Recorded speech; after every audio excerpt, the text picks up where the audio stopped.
ओम नमो भगवते वासुदेवाय। ओम नमो भगवते वासुदेवाय। ओम नमो भगवते वासुदेवाय। नारायणं नमस्कृत्य नरं चैव नरोत्तमम् देवीं सरस्वतीं व्यासं ततो जयमुदीरयेत्। नष्टप्रायेष्वभद्रेषु नित्यं भागवत सेवया भगवत्युत्तमश्लोके भक्तिर्भवति नैष्ठिकी। श्रीमद्भागवत महापुराण की जय। श्री रघुपाद की जय। तो पिछले सत्र में हमने सुना तत्रोपनीत बलयो रविर दीपमिवाद्रिताः। रविर दीपमिवाद्रिताः। जिस प्रकार रवि यानी सूर्य को दीप प्रदर्शित किया जाता है या अर्पित किया जाता है। सूर्य को दीप दिखाना क्या है, कोई वैल्यू थोड़ी है, लेकिन ये सूर्य के प्रति सम्मान या धन्यवाद इस प्रकार से कह सकते हैं। उनका सम्मान है, उन्हीं की दी हुई वस्तु से उनका सम्मान इस प्रकार से।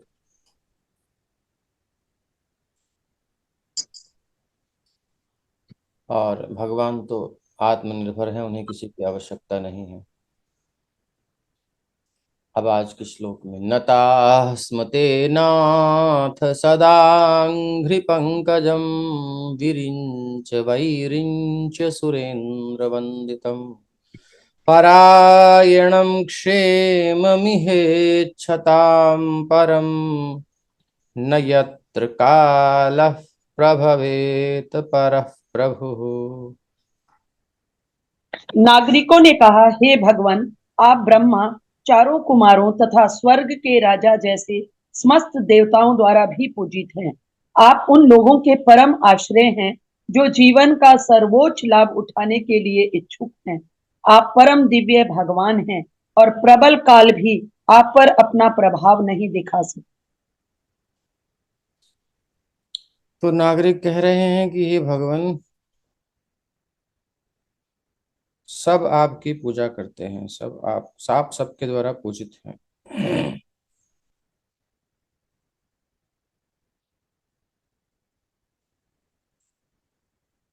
पूजा कोई क्यों करता है?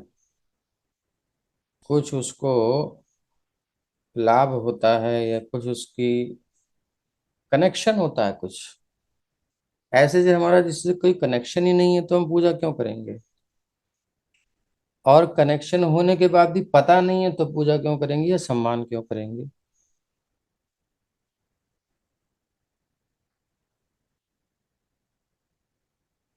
तो जिसका पता है और कनेक्शन का, उसका सम्मान स्वाभाविक ही होता है। तो भगवान क्या है हमारे साथ? भगवान का क्या कनेक्शन है? भगवान से हमारा क्या कनेक्शन है? भगवान पर आश्रित हैं हम, भगवान परम आश्रय हैं। जितने भी आश्रय हमारे संसार में हैं, जो भी कुछ हमें मिला है, जो भी कुछ दिख रहा है, उसके पीछे के पीछे जाके एट लास्ट में, बिल्कुल अंत में, परम आश्रय जो है भगवान है।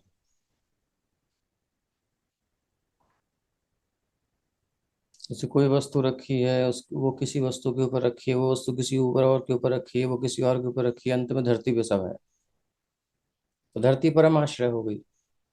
ऐसे ही संसार में ये उस पर निर्भर है, वो उस पर निर्भर है, ये उससे चल रहा है, वो उससे चल रहा है, जो भी चल रहा है, लास्ट में जाकर के जो सब जिस पर डिपेंड करता है। धरती नहीं रहेगी तो टिकेगा कहाँ? तो परम आश्रय नहीं होंगे तो टिक ही नहीं सकता। तो भले ही कितने आश्रय हमें दिखाई दे रहे हों, लेकिन वो परम आश्रय नहीं कहला सकते, क्योंकि उनके अनुपस्थित होने पर भी कहीं ना कहीं टिका रहता है संसार। लेकिन जब भगवान यदि अपना आश्रय हटा लें तो फिर कुछ नहीं टिक सकता। जिनके अनुग्रह से सब टिका है वो परम आश्रय हैं। जो जीवन का सर्वोच्च लाभ उठाने के लिए उत्सुक हैं, वो आपकी सेवा करते हैं, आपकी पूजा करते हैं। ब्रह्मा जी भी करते हैं, चारों कुमार करते हैं, इंद्र आदि देवता सब करते हैं, जानते हैं आवश्यकता है भगवान ही सहायता करते हैं।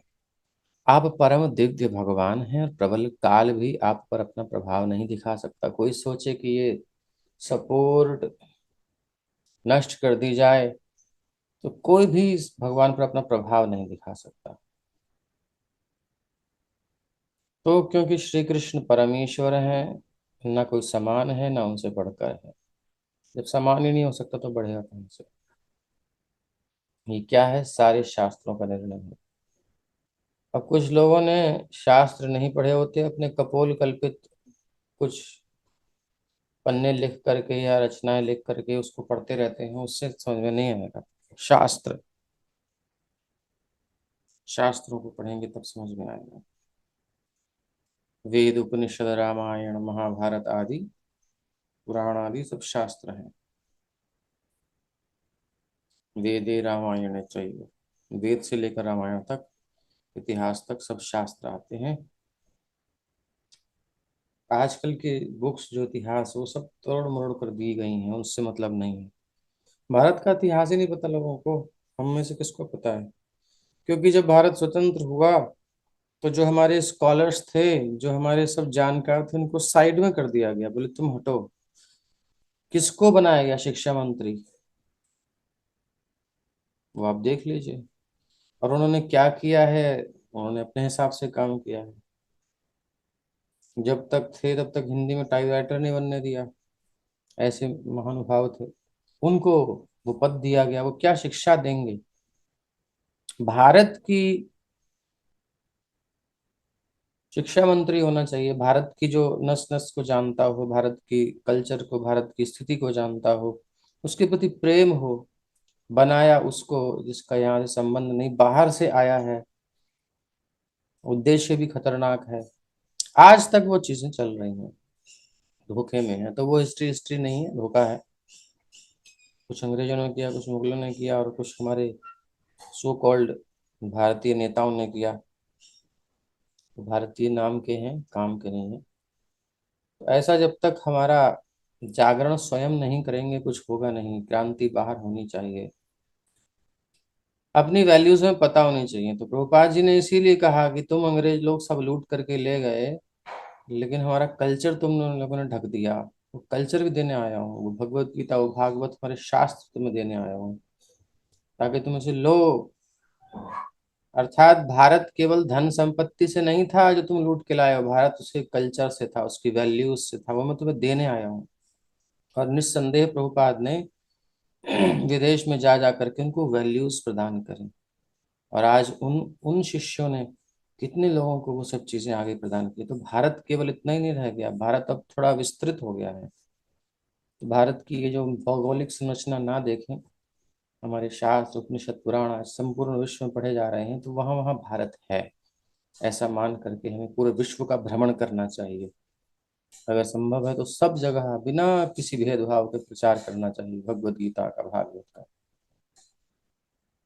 तो यही भारत है वास्तव में। और नहीं तो भारत में रहकर गंदे गंदे काम हो रहे हैं, तो भारत की भूमि पर गंदे काम हो रहे हैं, तो भारतीय कल्चर तो खत्म हो गया ना। आश्रमा यवनैरुद्धा, ये बात है। तो सारे जीव जो परमेश्वर के अंश स्वरूप हैं और उन पर आश्रित हैं, उन पर देश और काल का प्रभाव पड़ता है। किस देश में रह रहे हैं, किस टाइम फ्रेम में रह रहे हैं, उसका इफेक्ट पड़ता है। जीव ब्रह्म है लेकिन अधीनस्थ हैं, भगवान के आश्रित हैं। भगवान की सत्ता से हमारी सत्ता है, पर ब्रह्म की सत्ता से हमारी सत्ता है। भगवान परम अधिष्ठाता है।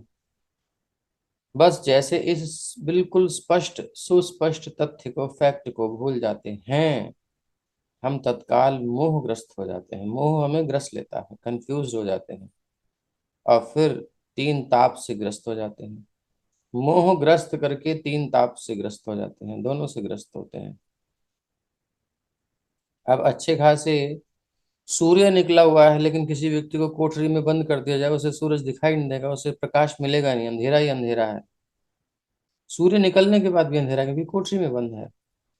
तो जिस प्रकार किसी को सघन अंधकार में रखा गया हो, तो ये तथ्य सूर्य के समान है कि भगवान स्वामी हैं, उनके अंश हैं, उनके आश्रित हैं। इसको याद रखना चाहिए, यानी कि हर क्रिया में भगवान का स्मरण रहना चाहिए। आप खा रहे हैं, पी रहे हैं, चल रहे हैं, बैठ रहे हैं, उठ रहे हैं, हर समय भगवत आश्रय लेकर के रहना है। हंस भी रहे हैं खिलखिला करके, खूब एंजॉयमेंट चल रहा है, तब भी भगवान का आश्रय चित्त में रहना चाहिए। तो हमें मोह नहीं हो सकता, मोहग्रस्त नहीं हो सकते फिर हम। लेकिन जैसे ही ये आश्रय छूटता है, भगवान की स्मृति जाती है। कृष्ण भूलिया जीव जोखन भोगवंश करे। कृष्ण की स्मृति में जैसे ही जीव भोग में गया, कृष्ण की विस्मृति होगी ही होगी, भगवान की सेवा खत्म हो जाएगी। तो बस भूलते जैसे ही है, माया आ जाती है, मोहग्रस्त हो जाते हैं, और फिर तीन ताप भी मिलते हैं फालतू में। तो सजग, सजग जगते रहना है, सोना नहीं है। इस चेतना में कि कृष्ण के अंश हैं हम, जीव की विमल चेतना ईश चेतना है। यानी जब तक हम कृष्ण भावना में हैं, हम जगे हुए हैं, बाकी सब सो रहे हैं।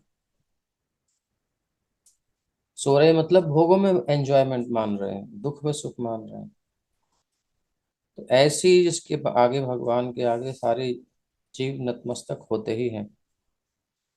भवायनस्त्वं भव विश्वभावन, त्वमेव माताथ सुहृत्पतिः पिता, त्वं सद्गुरुर्न परमं च दैवतं, यस्यानुवृत्त्या कृतिनो बभूविम। हे ब्रह्मांड के सृष्टा, आप हमारे माता, शुभ चिंतक, प्रभु, पिता, आध्यात्मिक गुरु तथा आराध्य देव हैं। हम आपके चरण चिन्हों पर चलते हुए सभी प्रकार से सफल हुए। अतएव हमारी प्रार्थना है कि आप हमें अपनी कृपा का आशीर्वाद देते रहे। हरे कृष्ण। तो जैसे एक पिता अपने पुत्र की हमेशा चिंता करता है, उसे इंस्ट्रक्ट करता रहता है, निर्देशन देता रहता है, समझाता रहता है, ऐसे ही भगवान है। भगवान भी सोचते हैं कैसे जीवों का कल्याण हो। भगवान इन उत्तम जीवों को, कौन से जीव? उत्तम जीव, जो निकलना चाहते हैं भ्रम से, जो मुक्त होना चाहते हैं भ्रम से, कंफ्यूजन से, उनको,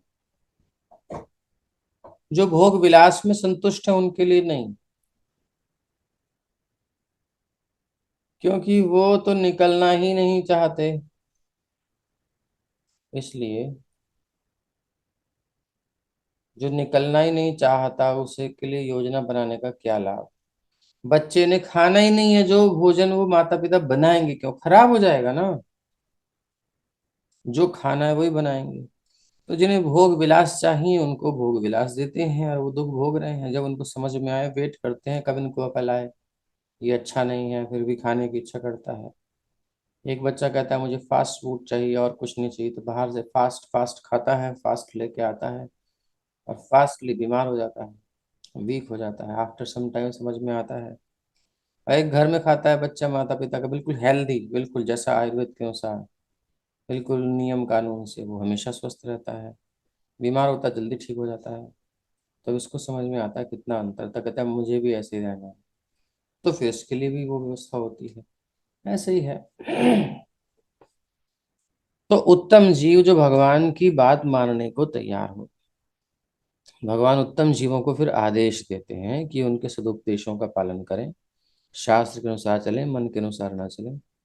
शास्त्र मेरा आदेश है, ऐसा करेंगे तो जीवन का कोई क्षेत्र नहीं जहाँ सफलता ना हो। है तो आपको उदाहरण पिछली बार भी दिया गया था।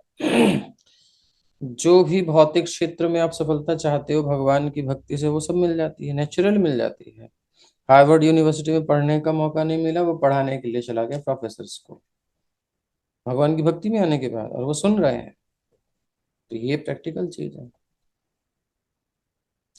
इसलिए भगवान को छोड़कर किसी अन्य देव की पूजा करने की आवश्यकता नहीं है, क्योंकि भगवान सर्वशक्तिमान है, देव सर्वशक्तिमान नहीं है।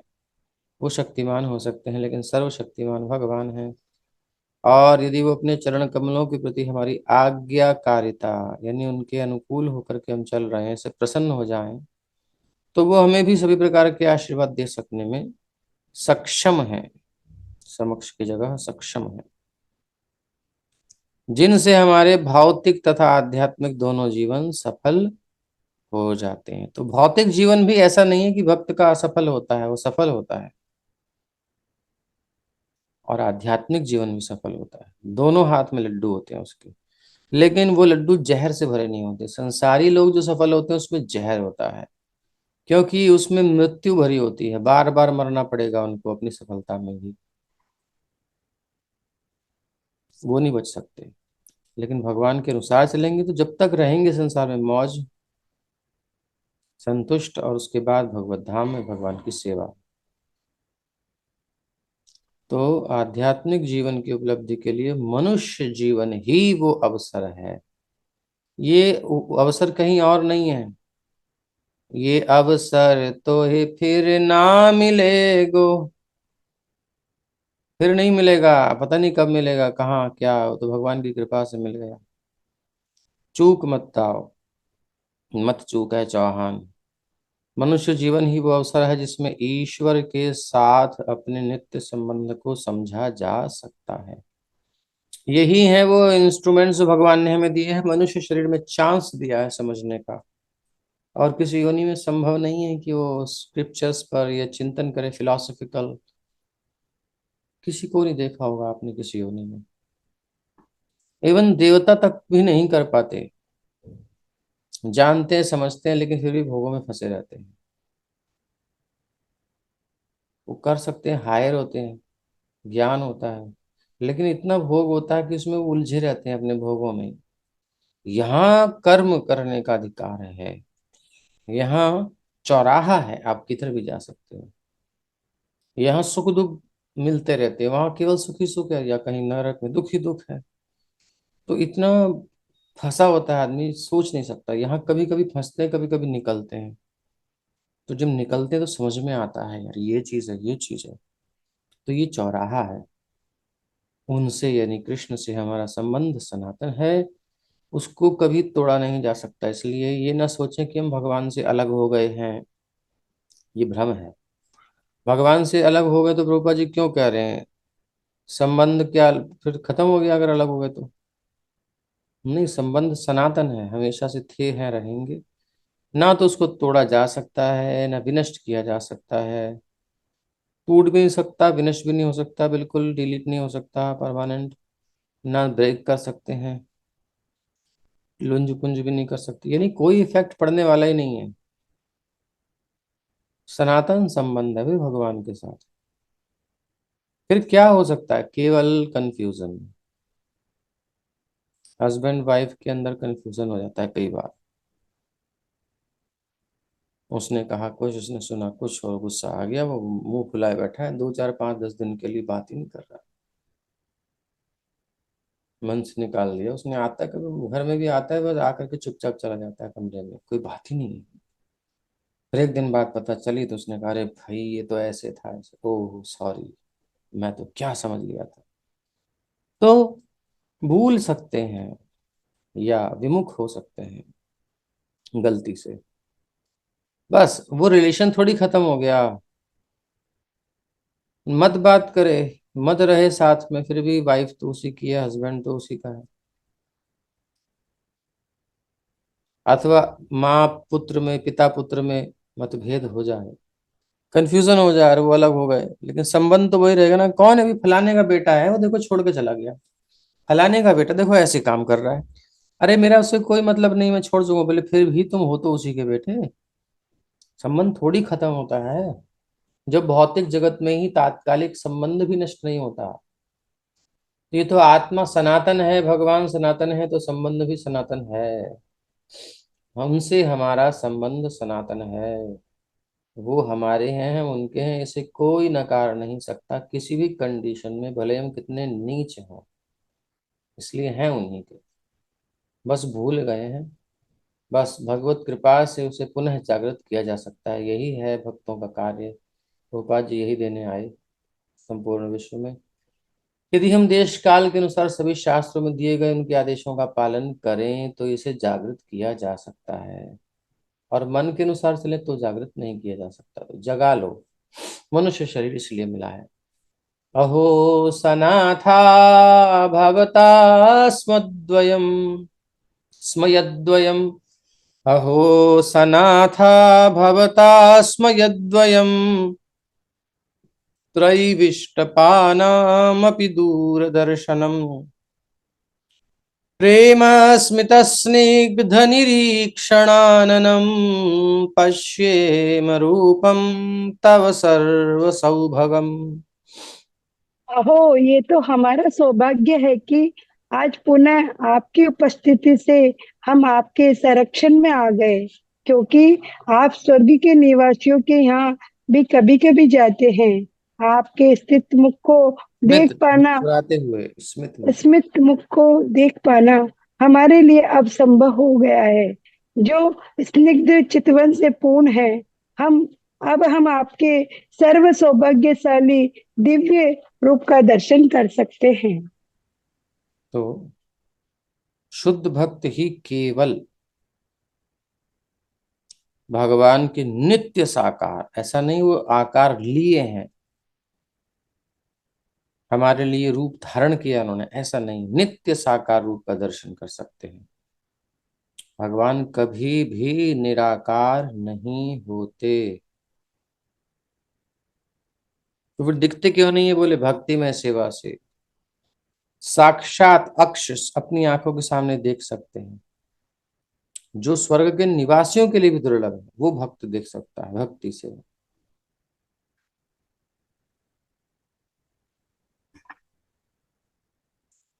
ब्रह्मा जी को क्षीर सागर पर, श्वेत द्वीप ग्रह पर, इस ब्रह्मांड के अंतर्गत वैकुंठ लोक की प्रतिकृति जो है, कॉपी है, वहां वेट करते हैं ब्रह्मा जी। वहां द्वार पर करते हैं, ना ब्रह्मा जी ना इंद्र उसमें प्रवेश नहीं कर सकते। तट पर खड़े होकर भगवान को अपना संदेश भेजना होता है, मैसेज करते हैं। तो इसलिए कभी कभी दर्शन हो पाते हैं, भगवान आते हैं, या समाधि में उनके वाणी ऑडियो मैसेज भेज देते हैं, ऐसे समझ लो आप, वॉइस मैसेज, दिखते नहीं। लेकिन द्वारका के निवासी किसी प्रकार के सकाम कर्म और दार्शनिक चिंतन के भौतिक कलमश से रहित शुद्ध भक्त, फ्रूटिव एक्टिविटी में फंसे हैं, वो सोचते हैं भगवान नहीं मिलने वाले। दार्शनिक चिंतन भर में केवल पूरा दर्शन, बस चिंतन करते रहते हैं, तत्व क्या है, और भगवान के प्रति कोई प्रेम लगाव नहीं है, तो कुछ नहीं होगा। भौतिक कलमश, ये सब भौतिक कलमश है, इससे रहित शुद्ध भक्त जब होता है तो भगवत कृपा से भगवान का दर्शन हो सकता है। ये क्या है? ये जीवों की असली स्थिति है। भगवान का दर्शन करना, उनकी सेवा में लगना, उनके प्रति एक फील लेके आना, यानी फील अनुभव करना, एक कुछ भगवान के प्रति सेवा भाव, आकर्षण है, मन कर रहा है इनकी खूब सेवा करूं। ये स्वाभाविक स्थिति है, असली स्थिति है। तो ये जाग क्यों नहीं रही है? अभी कहाँ है? बोले वो थोड़ा सा फ्रीजर में जब पानी आता तो जम जाता है, तो हमको जड़ता आ गई है माया के फ्रीजर में आने से, भोग भोगने से। तो भक्ति में सेवा के द्वारा जब हम लगेंगे, जैसे भी इंद्रियां हैं, भक्तों के कहने से कुछ सेवा करेंगे जब, तो स्वाभाविक और आध्यात्मिक जीवन दशा हमारी जागृत हो सकती है, प्राप्त हो सकती है, जो नेचुरल कंडीशन है। यर्यम्बुजाक्षापससार भो भवान् कुरून्मधून्वाथ सुहृदृक्षया तत्राब्धकोटिप्रतिमः क्षणो भवेद् रविं विना क्ष्णोरिव नस्तवाच्युत।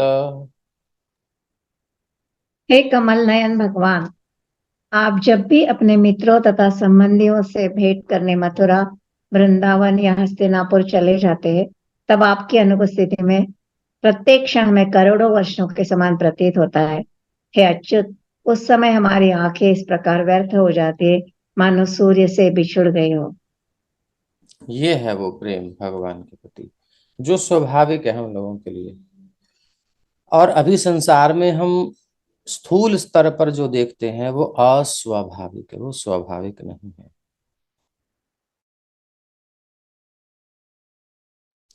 तो स्वाभाविक स्थिति में हमें जाना चाहिए ना कि अस्वाभाविक स्थिति में। कौन सी स्थिति अच्छी होती है, स्वाभाविक या आर्टिफिशियल, बनावटी? बनावटी में बहुत ध्यान देना पड़ता है, टेंशन होती है। देखो ना, जब आप सज धज के जाते हो, यानी क्या क्या लगा करके और कैसे कैसे पहन करके, क्या क्या ओढ़ आड़ के, जो भी है, बॉडी पे तो होता है, माइंड में भी लेयर चढ़ जाती हैं कि अपन ये है, इस पोजीशन, इस रुतबे में रहना है। और जब पार्टी शार्टी से अपने रिलेशंस जो भी आप निभा नुभू के घर पे आते हो, फिर आप देसी हो जाते हो बिल्कुल। हाँ यार, हटाओ बस, आराम से ऐसे पढ़ते हो। अच्छा, वही आप दूसरे के घर में जाके जब गिरोगे तो कैसे करो, बड़े तरीके से, सलीके से। हम्म ऐसे नहीं गिरोगे, नहीं तो क्या कहेगा वो।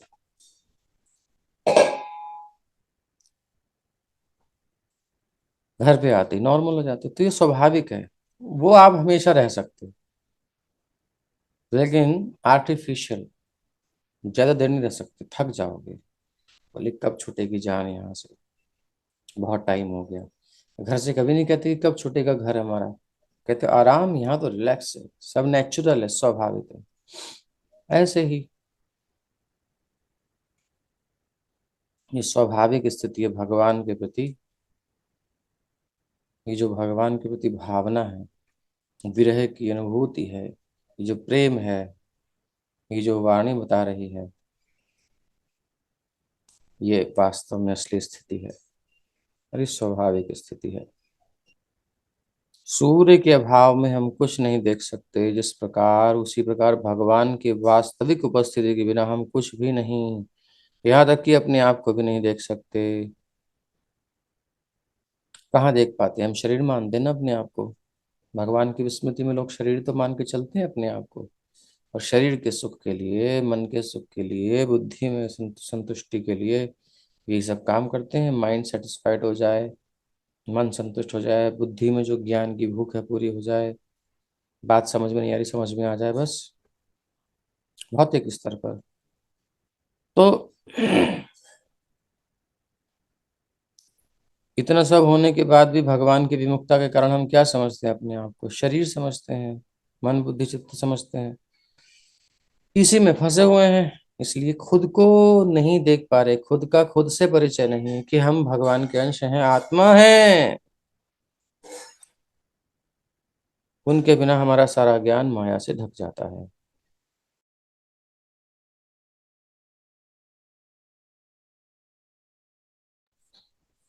कथम वयम नाथ चिरोश्रिते त्वयि प्रसन्न दृष्ट्याखिलतापशोषणम् जीवेम ते सुंदरहास शोभितम् अपश्यमाना मनोहरम् इति चोदीरिता वाचः प्रजानां भक्तवत्सल शृण्वानोऽनुग्रहं दृष्ट्या वितन्वन् प्राविशत्पुरम्। हे स्वामी, यदि आप सारे समय बाहर रहते हैं तो हम आपके उस मनोहर मुखमंडल को नहीं देख पाते, जिसकी मुस्कान हमारे सारे कष्टों को दूर कर देती है। भला हम आपके बिना कैसे रह सकते हैं।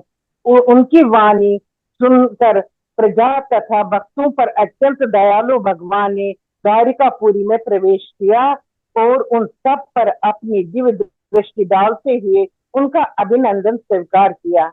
ये नेत्रों से अभिनंदन, भावों से, वाणी से अभिनंदन।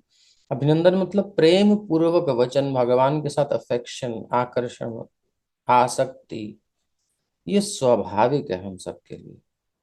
और ये कितनी प्रबल है, कृष्ण का आकर्षण इतना प्रबल होता है कि एक बार उनसे आकृष्ट हो जाने पर अब सहा नहीं जाता।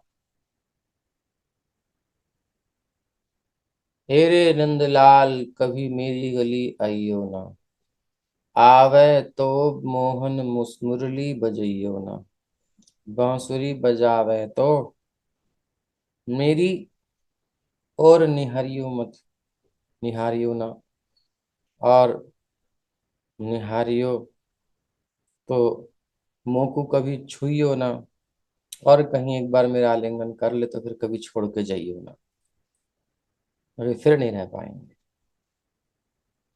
ऐसा क्यों है? क्योंकि हम उनसे उसी तरह शाश्वत परमानेंट रूप से संबंधित है। अभी भी हमारा उनसे ही संबंध है,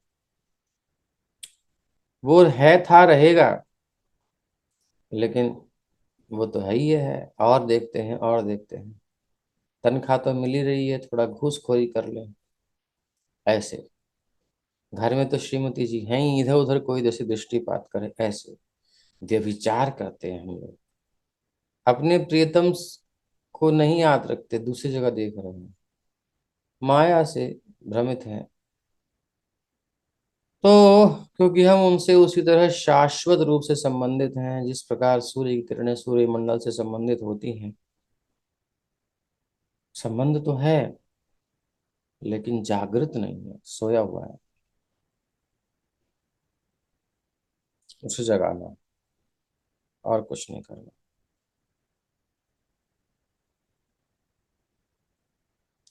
तो फिर ये भ्रम कहाँ से आया? उनसे हमारी दूरी का अनुभव क्यों हो रहा है? उनका पता ही नहीं कहाँ है कि नहीं। लोग कहते हैं कहाँ है भगवान, 100% भगवान है ही नहीं कहीं, कोई नहीं है निर्माता, कोई कुछ नहीं, ऐसा बोलते हैं। तो सूर्य की किरणें और सौर विकिरण के आणविक अंश हैं। मतलब सूर्य की रेज जो है, किरणें, वो सूर्य का ही तो अंश है। इस तरह सूर्य और सूर्य प्रकाश को अलग नहीं किया जा सकता। सूर्य को और सूर्य के प्रकाश को अलग कर सकते हैं? नहीं कर सकते। भाई सूर्य है तभी प्रकाश है, सूर्य नहीं होगा तो प्रकाश कहाँ से होगा? असली साथ ही है।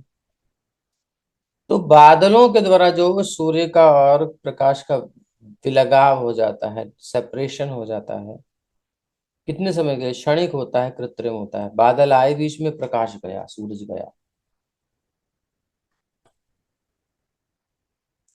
और जैसे ही बादल हटते हैं वैसे सूर्य की किरणें की सूर्य की उपस्थिति में अपना सहज तेज बिखेरने लगते हैं। बस ऐसे ही सारे जीव पूर्ण आत्मा के सूक्ष्मांश हैं। भ्रामक शक्ति जो भ्रम में डालती, कंफ्यूज करती है बादल की तरह, वो माया के कृत्रिम आवरण के कारण भगवान से विलग हैं, पर विलग नहीं है वास्तव में। तो इस आवरण को हटाना है। चेतो दर्पण मार जन्म। अच्छा, हम में से हर एक व्यक्ति जीवन के कष्टों को हटाना चाहता है, लेकिन कैसे हटाएंगे नहीं पता। अलग अलग अलग पद्धतियां अपनाता है, कोई कुछ करता है, कोई कुछ करता है, लेकिन समाधान यहाँ है कि हम इसे स्वीकार करें ना करें, ये हम पर निर्भर करता है। समाधान क्या है? भगवान के प्रति समर्पित हो जाओ, भगवान से प्रेम करो, शास्त्र के प्रकाश में समझो। अनुभव नहीं है, लेकिन चलने लगो, चलते चलते अनुभव भी हो जाएगा, क्योंकि चलोगे तो भ्रम दूर होगा। ये रोड जो है वृंदावन जा रही है, नहीं जा रही है? कह तो रहे हैं लोग वृंदावन जा रही है, मगर कुछ समझ में नहीं आ रहा है कैसे वृंदावन पहुंच जाएगी। बोले तुम इस रोड पे चलो तो सही, चलोगे तब समझ में आएगा ना वृंदावन पहुंच गए कि नहीं पहुंचे। ऐसे बैठे बैठे कैसे होगा? तो मधु भोज दशारहार कुकुरांधक वृष्णिभिः आत्मतुल्य बलैर्गुप्ताम नागैर्भोगवतीम इव। जिस प्रकार नागलोक की राजधानी भोगवती नागों के द्वारा सुरक्षित है, उसी तरह द्वारका की रक्षा कृष्ण के समान बलवान वृष्णि के वंशजों भोज मधु कृष्ण वृष्णि दाशार के वंशजों भोज मधु दशरहा आहार कुकुर अंधक इत्यादि के द्वारा की जाती थी। अर्ह और दाशार है। सर्वर्तु सर्वविभव पुण्य वृक्षलताश्रमैः उद्यानोपवनारामैर्वृत पद्माकर श्रियम्। द्वारकापुरी समस्त ऋतुओं के ऐश्वर्य से पूर्ण थी। उसमें सर्वत्र आश्रम, उद्यान, पुष्पोद्यान, पार्क तथा कमलों से परिपूर्ण जलाशय थे। उद्यान पार्क भी समझ लो, ये सब वहाँ की व्यवस्था है। स्ट्रक्चर पूरा सारा नक्शा है, क्या सिस्टम है वहाँ का, सब चीज़ें वहाँ पर है। फैक्ट्री वैक्ट्री नहीं है, सब बेकार की चीजें वहां नहीं है, नेचुरल है और सब संपन्न है नेचुरल ब्यूटी से, नेचर की ब्यूटी से। गोपुर द्वार मार्गेषु कृतकौतुक तोरणाम चित्रध्वज पताकाग्रैरन्तः प्रतिहता तपाम। श्री भगवान के स्वागतार्थ नगर का द्वार, घरों के दरवाजे तथा सड़कों के किनारे झंडियों से सजे बंधनवार बहुत ही सुंदर ढंग से केले के वृक्षों तथा आम की पत्तियों से जैसे मांगलिक प्रतीकों से सजाए गए थे। झंडियां, फूलमालाएं तथा चित्रित संकेत एवं लिखे हुए सुवाक्य मिलकर धूप को अवरुद्ध कर रहे थे।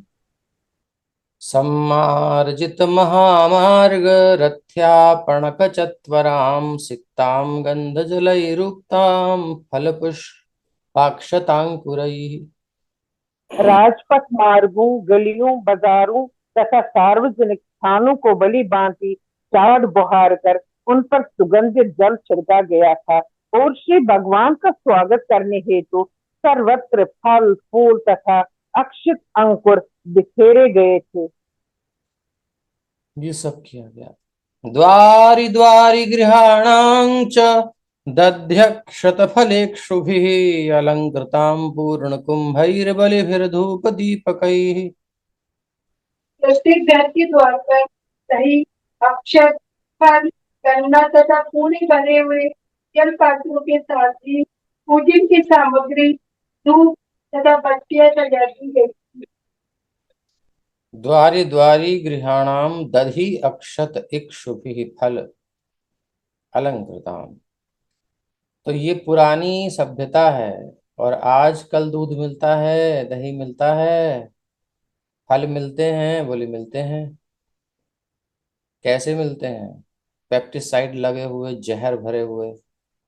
दही मिलता है, बोले हाँ नकली मिलता है। दूध मिलता है, बोले हाँ नकली मिलता है।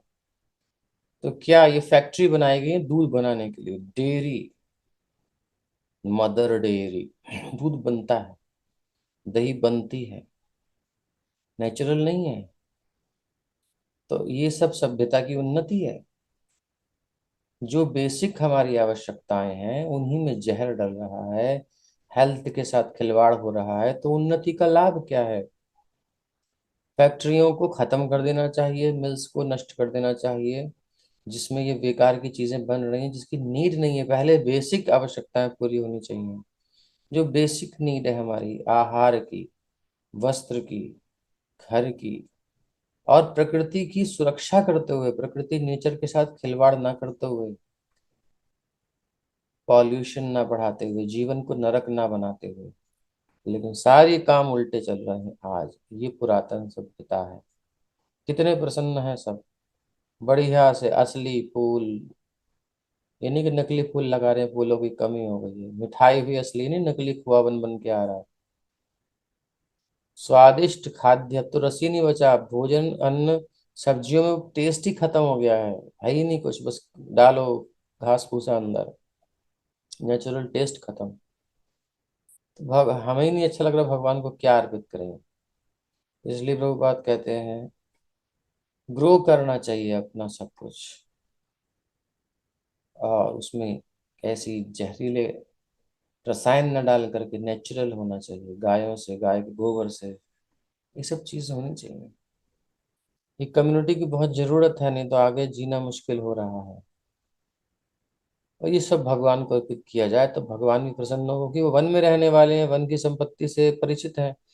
अब कोई जंगल का आदमी है, बढ़िया से दूध गाय का बिल्कुल धारोष्ण दूध पीने वाला, क्या मीठा दूध होता है। अगर आप पहाड़ी गाय पहाड़ पर जा करके, जो पहाड़ पर चर रही हो, घूमने फिरने वाली हो, बंधी हुई ना हो, प्रसन्न हो, ऐसी देसी गाय का दूध धारोष्ण यदि पी लो तो आपको कहोगे वाह वाह वाह, ये है दूध। उसके बाद आप जितने भी शहरों में दूध पियोगे कहोगे "ये क्या दे रहे हैं, जहर है, ये तो बेकार है, किसी काम का नहीं है"। तो हमें ही ये समझ में नहीं आ रहा, तो जो भगवान वन विहारी हैं, वृंदावन विहारी हैं, गैया चराए हुए वाले हैं, वो नकली फल, नकली मिठाई, नकली चीजों से कैसे खुश हो जाएंगे? इसलिए इन सभी को जरूरत नहीं है, बेकार है सब। असली मिल कहाँ रहा है? अगर सेवा भाव है तो फिर अपने खेत में उपजी हुई वस्तु, अपने मेहनत से पैदा की हुई सब्जी वगैरह, और जितना संभव हो फूल उगाए जाएं, ओरिजिनल फुलवारी लगाई जाए, गाय पाली जाए, उसके लिए व्यवस्था की जाए, धन है तो, और उसके बाद फिर भगवान की सेवा में अर्पित की जाए, तब आनंद आए ना। नकली माल दे दे करके हम नकली काम कर रहे हैं। तो पहले क्या था, प्रत्येक घर भगवान का ऐसा स्वागत करने के लिए प्रस्तुत था, इसलिए राजमार्गों गली कूचों के घर घर में ऐसा प्रसाद नागरिकों को बांटा गया। वो कोई बीमार नहीं पड़ता, और आजकल जिसने ज्यादा खा लिया तो बीमार, और समारोह असफल हो जाता है। इसको इसने कभी कभी ऐसा होता है ना कि ये जो है कोई चीज गलत आ गई ज्यादा खराब, और वो सारी खाने वाली पब्लिक बीमार हो गई, किसी को डायरिया हो गया, कुछ हो गया। तो ये असली चीज देंगे तो आनंद रहेगा। प्रसाद वितरण के बिना कोई भी उत्सव पूरा नहीं होता। कोई सा उत्सव हो, हमारे यहाँ प्रसाद की बहुत बात है, सबको मिलना चाहिए। ये वैदिक संस्कृति की शैली है, यानी सूखा सूखा कर लिया। निशम्य प्रेष्ठमायान्तं वसुदेवो महामनाः, क्रूरश्चोग्रसेनश्च रामश्चाद्भुतविक्रमः, प्रद्युम्नश्चारुदेष्णश्च साम्बो जाम्बवती सुतः, प्रहर्ष वेगोच्छ्वसित शयनासन भोजनाः। यह सुनकर कि परम प्रिय कृष्ण द्वारका धाम पहुंच रहे हैं, महामना वसुदेव, अक्रूर, उग्रसेन, बलराम, अलौकिक शक्ति संपन्न प्रद्युम्न, चारुदेशन तथा जाम्बवती पुत्र सांब सभी इतने प्रसन्न हुए कि उन्होंने लेटना, बैठना तथा भोजन करना छोड़ दिया। यानी सब तरफ से आकर्षण यहीं पर है। वो नहीं है तो चला रहे हैं इनकी प्रतीक्षा में, आएंगे आएंगे आएंगे।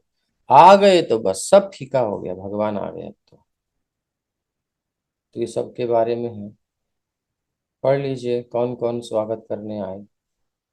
वसुदेव राजा शूरसेन के पुत्र, देवकी के पति तथा भगवान श्री कृष्ण के पिता। ये कुंती के भाई तथा सुभद्रा के पिता है। सुभद्रा अपने उफेरे भाई अर्जुन को ब्याही गई थी, और यह प्रथा आज भी भारत के कुछ भागों में प्रचलित है। वसुदेव को राजा उग्रसेन के मंत्री के रूप में नियुक्त किया गया था, और बाद में उन्होंने उग्रसेन के भाई देवक की 8 कन्याओं के साथ विवाह किया। देवकी उनमें से एक थी। कंस उनका साला था, और वसुदेव ने स्वेच्छा से कंस का बंदी बनना इस शर्त पर स्वीकार किया कि वे देवकी का 8वां पुत्र उसे सौंप देंगे। लेकिन भगवान श्री कृष्ण की इच्छा से यह विफल रहा। पांडवों के मामा के रूप में उन्होंने पांडवों के समस्त संस्कारों में सक्रिय भाग लिया। उन्होंने शतशृंग पर्वत पर कश्यप पुरोहित को बुलवाया और सारे कृत्य संपन्न करवाए। भगवान श्री कृष्ण जब कंस के बंदी गृह के भीतर प्रकट हुए तो वसुदेव ने उन्हें भगवान श्री कृष्ण के पालक पिता नंद महाराज के घर गोकुल पहुंचाया। वसुदेव के तिरोधान के पूर्व भगवान श्री कृष्ण बलदेव सहित अंतर्धान हो गए, और वसुदेव के तिरोधान के बाद में अर्जुन वसुदेव के भांजा ने उनका दाह संस्कार किया। अक्रूर वृष्णि कुल के सेनापति तथा भगवान श्री कृष्ण के महान भक्त। उन्होंने एकमात्र स्तुति की एकाकी विधि द्वारा भगवत भक्ति में सफलता प्राप्त की। वे अहूक की पुत्री सूतनी के पति थे। जब अर्जुन भगवान श्री कृष्ण की इच्छानुसार सुभद्रा का हरण करके ले गए, तब उन्होंने अर्जुन की सहायता की थी। सुभद्रा का सफलतापूर्वक हरण होने के बाद भगवान श्री कृष्ण तथा अक्रूर दोनों ही उससे मिलने गए, और इस घटना के पश्चात अर्जुन को दहेज दिया। सुभद्रा के पुत्र अभिमन्यु का जब महाराज परीक्षित की माता उत्तरा के साथ विवाह हो रहा था, तब भी अक्रूर उपस्थित थे। अक्रूर के श्वशुर अहूक की उनसे नहीं बनती थी, किंतु दोनों ही भगवान के भक्त थे। उग्रसेन वृष्णि कुल के सर्वाधिक पराक्रमी राजाओं में से एक और महाराज कुंती भोज के चचेरे भाई। इनका दूसरा नाम अहूक था। वसुदेव अपने मंत्री थे। वसुदेव इनके मंत्री थे और शक्तिशाली कंस इनका पुत्र था। इसी कंस ने अपने माता पिता को बंदी बनाया और स्वयं मथुरा का राजा बन गया। भगवान श्री कृष्ण तथा उनके भाई भगवान बलराम की कृपा से कंस मारा गया और उग्रसेन पुनः राज सिंहासन पर बैठाए गए। जब शाल्व ने द्वारकापुरी पर आक्रमण कर दिया तो उग्रसेन वीरता से लड़े और उन्होंने शत्रु को पीछे हटा दिया। उग्रसेन ने श्री नारद मुनि से भगवान श्री कृष्ण की अलौकिकता के विषय में जिज्ञासा की थी। जब यदुवंश का विनाश होना था तो उग्रसेन को सांब के गर्भ से उत्पन्न लौह पिंड सौंपा गया था। इन्होंने लौह पिंड को खंड खंड करके इसको घिस घिस कर द्वारका के समुद्र तट पर समुद्र जल में मिला दिया था। तत्पश्चात उन्होंने द्वारकापुरी के अंदर तथा राज्य में मद्यपान की पूर्ण मनाही कर दी थी। मृत्यु के पश्चात उन्हें मोक्ष प्राप्त हुआ था। बलदेव ये वसुदेव की पत्नी रोहिणी की कोख से प्रकट हुए अलौकिक पुत्र थे। इन्हें रोहिणी नंदन अथवा रोहिणी के प्रिय पुत्र भी कहा जाता है। जब वसुदेव के कंस से पारंपरिक समझौता करके कारावास स्वीकार कर लिया था तब बलराम को रोहिणी सहित नंद महाराज को सौंप दिया गया था। अतएव नंद महाराज बलदेव तथा भगवान श्री कृष्ण दोनों के पालक पिता थे। सौतेले भाई होते हुए भी भगवान श्री कृष्ण तथा बलराम बचपन से ही निरंतर एक साथ ही रहते थे। वे भगवान श्री कृष्ण के स्वांश है, अतएव वे भगवान श्री कृष्ण के ही समान उत्तम तथा शक्तिमान है। वे विष्णु तत्व ईश्वर तत्व की श्रेणी में है। वे भगवान श्री कृष्ण के साथ द्रौपदी के स्वयंवर में गए थे। जब भगवान श्री कृष्ण की सुनियोजित योजना से अर्जुन द्वारा सुभद्रा का हरण किया गया था तब बलदेव अर्जुन पर अत्यधिक क्रुद्ध हुए थे और तत्काल उनका वध कर देना चाहते थे। लेकिन भगवान श्री कृष्ण अपने प्रिय मित्र के लिए बलदेव के चरणों पर गिर पड़े और उन्हें इतना क्रुद्ध न होने की विनंती की। तब कहीं बलदेव तुष्ट हुए थे। इसी प्रकार वे एक बार कौरवों से भी क्रुद्ध हुए थे और वे उनकी समस्त नगरी को यमुना नदी में डुबो देना चाहते थे। लेकिन कौरवों ने उनके चरण कमलों में शरण लेकर उन्हें प्रसन्न किया था। वास्तव में वे भगवान श्री कृष्ण के जन्म के पूर्व देवकी के सातवें पुत्र थे। लेकिन कंस ने क्रोध से बचने हेतु वे रोहिणी के गर्भ में स्थानांतरित कर दिए गए थे। अतएव उनका अन्य नाम संकर्षण है, जो श्री बलदेव के स्वांश भी है। चूंकि वे भगवान श्री कृष्ण के ही समान शक्तिशाली है और भगवान को आध्यात्मिक शक्ति प्रदान करने वाले हैं। वेदों में भी आदेश है कि बिना बलदेव की कृपा प्राप्त किए कोई भी परमेश्वर को नहीं जान सकता। बल अथवा अर्थ भौतिक शक्ति नहीं अपितु आध्यात्मिक शक्ति है। कुछ अल्पज्ञ मनुष्य बल को शारीरिक बल मानते हैं, लेकिन शारीरिक बल से किसी को आत्म साक्षात्कार नहीं हो सकता। शारीरिक शक्ति का अंत भौतिक शरीर के ही साथ हो जाता है, लेकिन आध्यात्मिक बल जन्म जन्मांतर तक आत्मा के साथ साथ जाता है। अतएव बलदेव द्वारा प्रदत्त किया गया बल कभी व्यर्थ नहीं जाता। यह बल शाश्वत होता है और इस प्रकार बलदेव समस्त भक्तों के आदि गुरु है। श्री बलदेव सांदीपनि मुनि के शिष्य के रूप में भगवान श्री कृष्ण के सहपाठी भी थे। उन्होंने बचपन में भगवान श्री कृष्ण के साथ मिलकर अनेक असुरों का संहार किया था और विशेष रूप से उन्होंने तालवान में धेनुकासुर का वध किया था। कुरुक्षेत्र के युद्ध में वे तटस्थ बने रहे और भरसक प्रयत्न करते रहे कि युद्ध न हो। वे दुर्योधन के पक्षपाती थे तो भी वे तटस्थ बने रहे। जब दुर्योधन तथा भीमसेन के बीच गदा युद्ध हुआ तब भी वे वहां उपस्थित थे। जब भीमसेन ने दुर्योधन की जांघ पर या कमर के नीचे प्रहार किया तो वे उससे क्रोधित हुए थे और इस अनुचित कार्य का बदला लेना चाहते थे। लेकिन भगवान श्री कृष्ण ने भीम को उनके क्रोध से बचाया। लेकिन भीमसेन से नाराज होने के कारण उन्होंने तुरंत उस स्थान को छोड़ दिया और उनके जाते ही दुर्योधन मृत्यु को प्राप्त होने हेतु भूमि पर गिर पड़ा। उन्होंने अर्जुन के पुत्र अभिमन्यु का अंतिम संस्कार किया क्योंकि वे उसके मामा थे। उस समय समस्त पांडव इतने शोक संतप्त थे कि यह संस्कार करना उनके बस की बात न थी। अंतिम अवस्था में उन्होंने अपने मुख से एक महान श्वेत सर्प को उत्पन्न करके इस जगत से प्रयाण किया और इस प्रकार वे शेषनाग द्वारा सर्प के रूप में ले जाए गए। प्रद्युम्न ये कामदेव के अथवा अन्य व्यक्तियों के अनुसार सनत कुमार के अवतार थे। और परमेश्वर श्री कृष्ण तथा द्वारका की महारानी लक्ष्मी देवी श्रीमती रुक्मिणी के पुत्र के रूप में प्रकट हुए थे। अर्जुन को सुभद्रा से ब्याह के पश्चात बधाई देने के लिए लोगों में वे शामिल भी थे। वे उन प्रधान सेनापतियों में से एक थे जिन्होंने शाल्व से युद्ध किया था और युद्ध भूमि में उससे लड़ते लड़ते वे मूर्छित हो गए थे। उनका सारथी उन्हें युद्ध भूमि में शिविर में ले आया था, किंतु उन्होंने इस कार्य के लिए उसे कोसा था तथा स्वयं अत्यंत खिन्न हुए थे, किंतु उन्होंने पुनः शाल्व से युद्ध किया था और विजयी हुए थे। उन्होंने श्री नारद मुनि से विभिन्न देवताओं के विषय में सुना। वे भगवान श्री कृष्ण के 4 पूर्णांश में तीसरे हैं। उन्होंने अपने पिता भगवान श्री कृष्ण से ब्राह्मणों की महिमा के विषय में जिज्ञासा की थी। यदि वंशियों के बंधुघाती युद्ध में वे वृष्णियों के राजा भोज के हाथों से मारे गए। मृत्यु के पश्चात उन्हें अपने मूल पद पर स्थापित किया गया। चारुदेशना, भगवान श्री कृष्ण तथा रुक्मिणी देवी के एक और पुत्र, ये भी द्रौपदी स्वयंवर में उपस्थित थे। ये अपने भाइयों तथा पिता की भांति महान योद्धा थे। इन्होंने विविनिधक से युद्ध करके उसे मारा था। साम, ये यदुकुल के महान शूरवीरों में से एक थे। ये भगवान श्री कृष्ण की पत्नी जाम्बवती से उत्पन्न पुत्र थे। इन्होंने अर्जुन से धनुर्विद्या का युद्ध कौशल सीखा था और महाराज युधिष्ठिर की सभा के सदस्य बने थे। ये महाराज युधिष्ठिर के राजस्व यज्ञ में उपस्थित थे। जब प्रभास यज्ञ में सारे वृष्णि एकत्र थे तो सात्यकी ने भगवान बलदेव के समक्ष अपने महिमाशाली गुणों का वर्णन किया था। यह युधिष्ठिर द्वारा संपन्न करवाए गए अश्वमेध यज्ञ के समय अपने पिता भगवान श्री कृष्ण के साथ उपस्थित थे। इनके भाइयों ने इन्हें गर्भवती स्त्री के रूप में कुछ ऋषियों के समक्ष प्रस्तुत किया था और इन्होंने हंसी हंसी में उनसे पूछा था कि मेरे गर्भ से क्या उत्पन्न होगा। इस पर ऋषियों ने उत्तर दिया था कि तुम्हारे गर्भ से लौह पिंड मुसल उत्पन्न होगा, जिससे यदुकुल में बंधुघाती युद्ध होगा। दूसरे ही दिन प्रातःकाल साम के गर्भ से एक बृहत लौह पिंड मूसल उत्पन्न हुआ, जिसे उग्रसेन को उचित कार्यवाही के लिए सौंप दिया गया। अंत में सचमुच ही पूर्व घोषित बंधुघाती युद्ध हुआ, जिसमें साम मारे गए।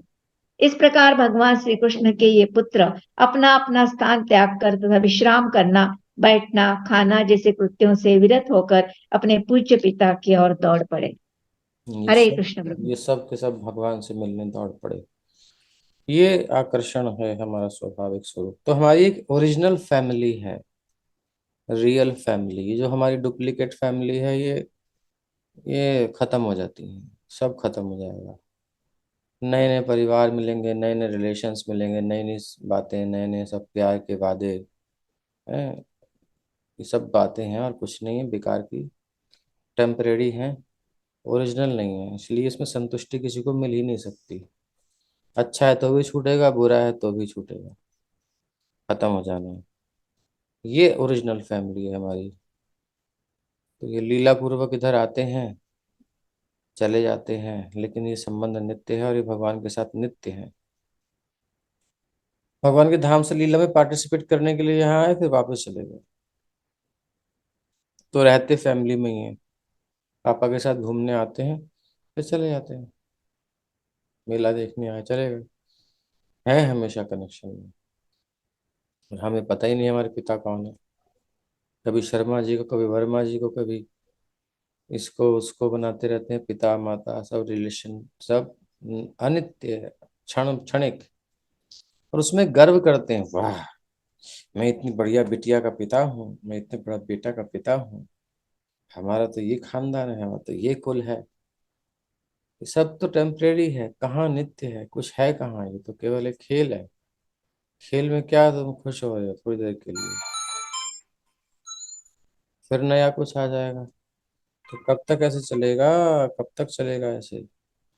वारणेन्द्रं पुरस्कृत्य ब्राह्मणैः ससुमङ्गलैः शङ्खतूर्यनिनादेन ब्रह्मघोषेण चादृताः प्रत्युज्जग्मुरथैर्हृष्टाः प्रणयागतसाध्वसाः।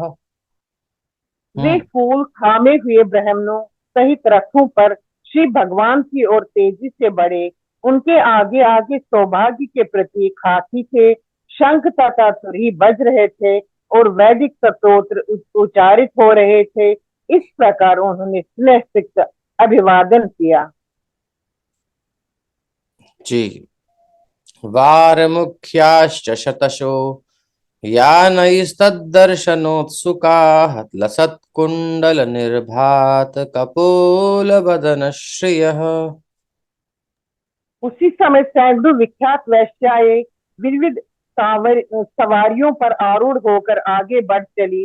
वे सभी श्री भगवान से मिलने हेतु अत्यंत अत्यंत उत्सुक थी और उनके सुंदर मुखमंडल चमचमाते कुंडलों से सुशोभित थे, जिनके कारण उनके ललाट भी शोभा बढ़ा रही थी। यदि वैश्याएं भगवत भक्त हो तो हम उनसे भी घृणा नहीं कर सकते।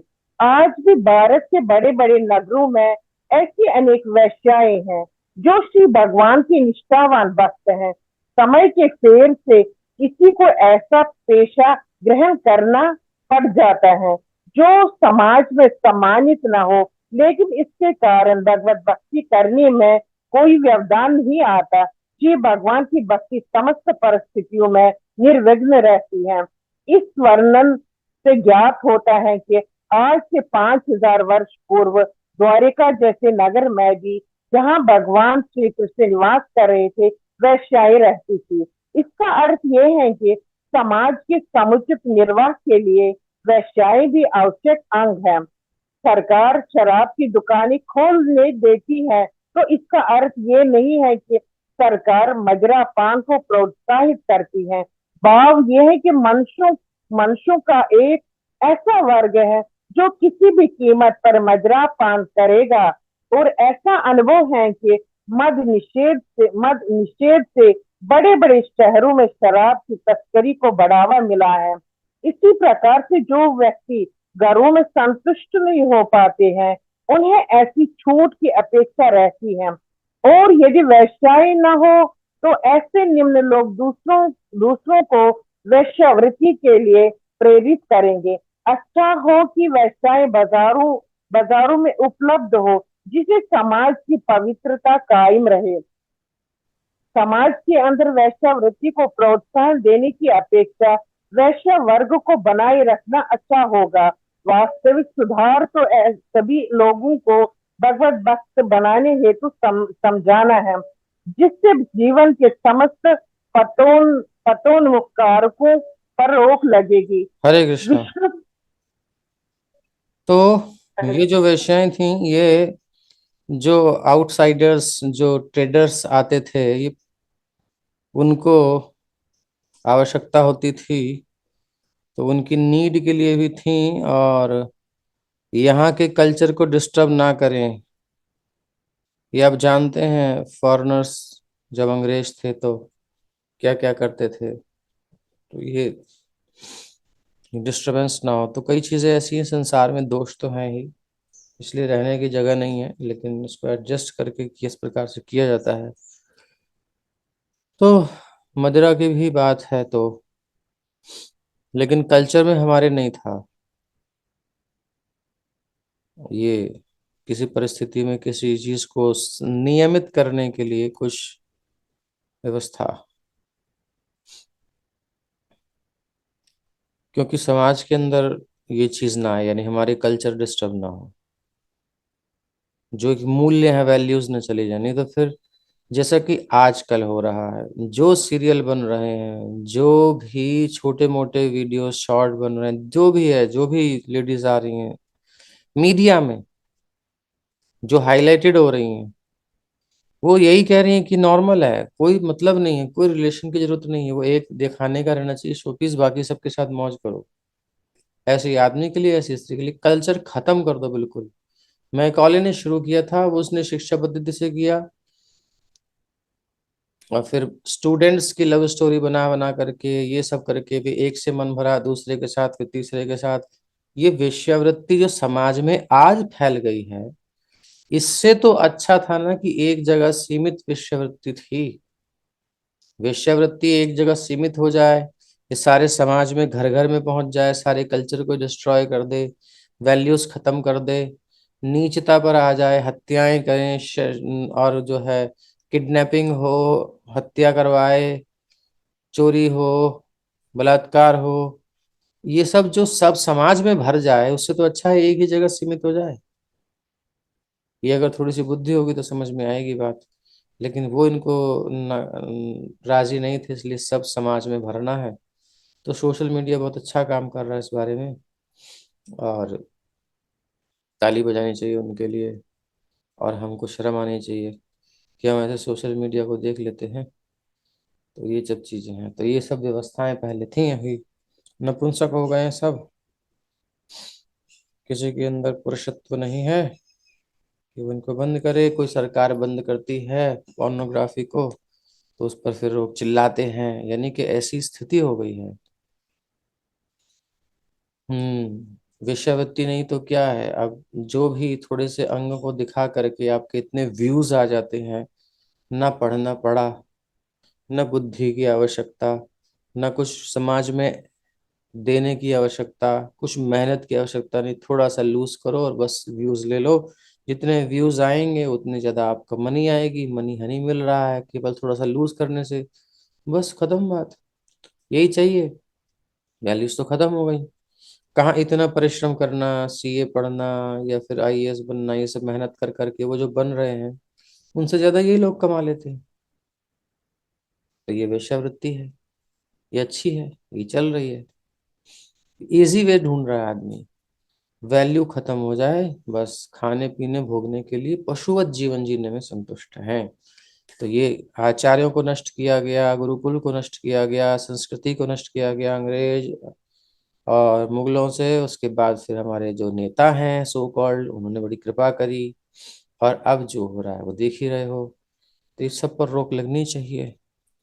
अब हम सब लोग ही देखेंगे, हम ही अपने बच्चों को सिखाएंगे, हाँ बेटा ठीक है बढ़िया है, जब प्रमोट करेंगे तो फिर समाज कैसे सुधरेगा। इसलिए फैमिली वाले जो नाटक बनाए, ऐसे कुछ कुछ टॉपिक्स लेकर के बनाए जाएं जिसमें कि वो परोसा जाए, ताकि ये भी कुछ होता है, हाँ ऐसा भी हो सकता है, डरने की जरूरत नहीं है, सब कुछ करो। खत्म चेतना, खत्म, बचा ही कहाँ है कुछ। ऐसा दुर्बल व्यक्ति कोई भी शासन कर सकता है उसके ऊपर, क्योंकि उसकी जो नीड है बड़ी बेसिक है, निम्न स्तर की है। और उसको दिखा करके, जैसे कुत्ते को थोड़ा टुकड़ा दिखाओ तो मिलाने लगता है, ऐसे ही व्यक्ति छोटे से काम के लिए वोट दे देगा किसी को भी, किसी को भी सपोर्ट कर देगा। उसे अपनी देश की, अपने चरित्र की, विश्व की चिंता नहीं है, वो केवल छोटे मोटे उद्देश्यों के लिए जी रहा है। उसे बिल्कुल लूज कर दिया, इतना निम्न स्तर पर ले आए कि छोटी छोटी चीजों को प्रलोभन दे करके वोट ले लो, उसको फेवर में कर लो, चुप करा दो, बस हो गया काम खत्म, नेशन खत्म, कल्चर खत्म। तो समाज के अंदर वेश्यावृत्ति को प्रोत्साहन देने की अपेक्षा, जो कि आज चल रहा है, डायरेक्ट बात बोल रहे हैं, स्पष्ट है कि नहीं है? सभी लोग इस पे बताओ भाई, कुछ गलत हो तो हम गलत बोल रहे हैं तो। ऐसा है कि नहीं, समाज के अंदर वेश्यावृत्ति को प्रोत्साहन मिल रहा है कि नहीं मिल रहा, जो भी आप देख रहे हो। इसमें और भी कई चीजें हैं जो जुड़ती जाती हैं, कुछ हिडन होती हैं, लेकिन ये मुख्य बात है जो यहाँ चल रहा है। तो प्रोत्साहन समाज के अंदर नहीं देना चाहिए, बैन होना चाहिए। तुम्हें करना है, गंदा करना है तो एक जगह जाकर के टॉयलेट बनाया गया है, ये थोड़ी कि हर रूम में टॉयलेट, हर रूम में टॉयलेट, हर रूम में टॉयलेट बनाने को क्या मतलब है? पहले क्या था, दूर, घर से दूर होता टॉयलेट। अब ये देखो जरा, फिर फिर वो घर में सेपरेट होता था भाई, कमरे से बाहर। फिर उसके बाद अब अटैच में आ गए, जुड़ गए। और फिर उसके बाद यही कर लो कि रूम और टॉयलेट खुला ही है, बस वो केवल ढक्कन उठाना है, रखना है, और क्या है बाकी ठीक है, नॉर्मल, कोई बात नहीं। तो ऐसा ही करने का क्या मतलब है? बिल्कुल, जितना निकट आता जा रहा है उतना गड़बड़ है। तो इसलिए मल द्वार बनाना, ये रूम बनाना या मल द्वार बनाते रहना, कोई रूम बनाना चाहिए या केवल टॉयलेट ही बनाना चाहिए घर में? भाई किचन में भी टॉयलेट लग दो, हर जगह टॉयलेट कर लो, क्या घर बनाया, टॉयलेट ही हो गया, टॉयलेट घर हो गया। अच्छा ये होता कि सेपरेट रहे, ये अटैच वाला भी सिस्टम अच्छा नहीं है, गड़बड़ है। लेकिन ठीक है, जो चल रहा है वही है। तो ऐसे ही पहले वेश्यावृत्ति कहीं दूर थी, जाना पड़ता था, लेकिन अब जो है वेश्यावृत्ति पास आ गई, और अब घर घर में उसको पहुंचा दिया गया है।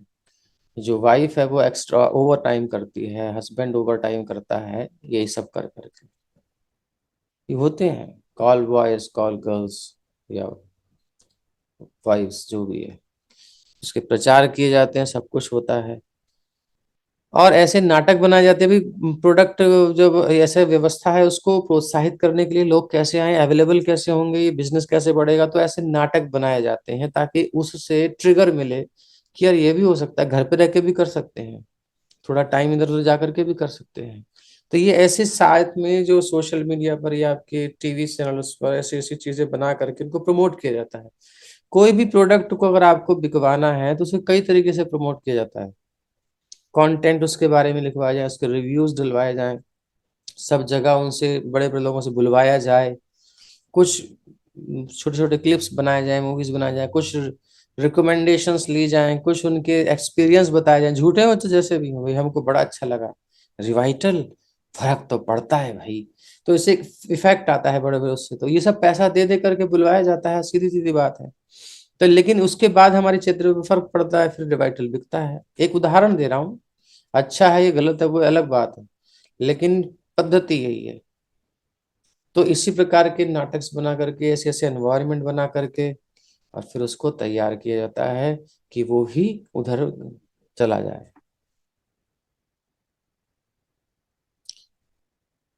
तो ये हो गया टेम्परेरी सॉल्यूशन कि भाई एक जगह सीमित करो, समाज के अंदर मत प्रोत्साहित करो, वैश्य वर्ग ही बन जाए वो अच्छा है, एक वर्ग है इसको यही काम है, ठीक है, वो खुला है, स्वेच्छा से जो जा रहा है उधर चला जाए। लेकिन ये जो दूसरी जो स्त्रियों को पुरुषों को गंदा करते हैं, बच्चों को गंदा कर रहे हैं, ये सारी जो कल्चर को नष्ट कर रहे हैं, ये बहुत खतरनाक है, इस पर रोक लगनी चाहिए।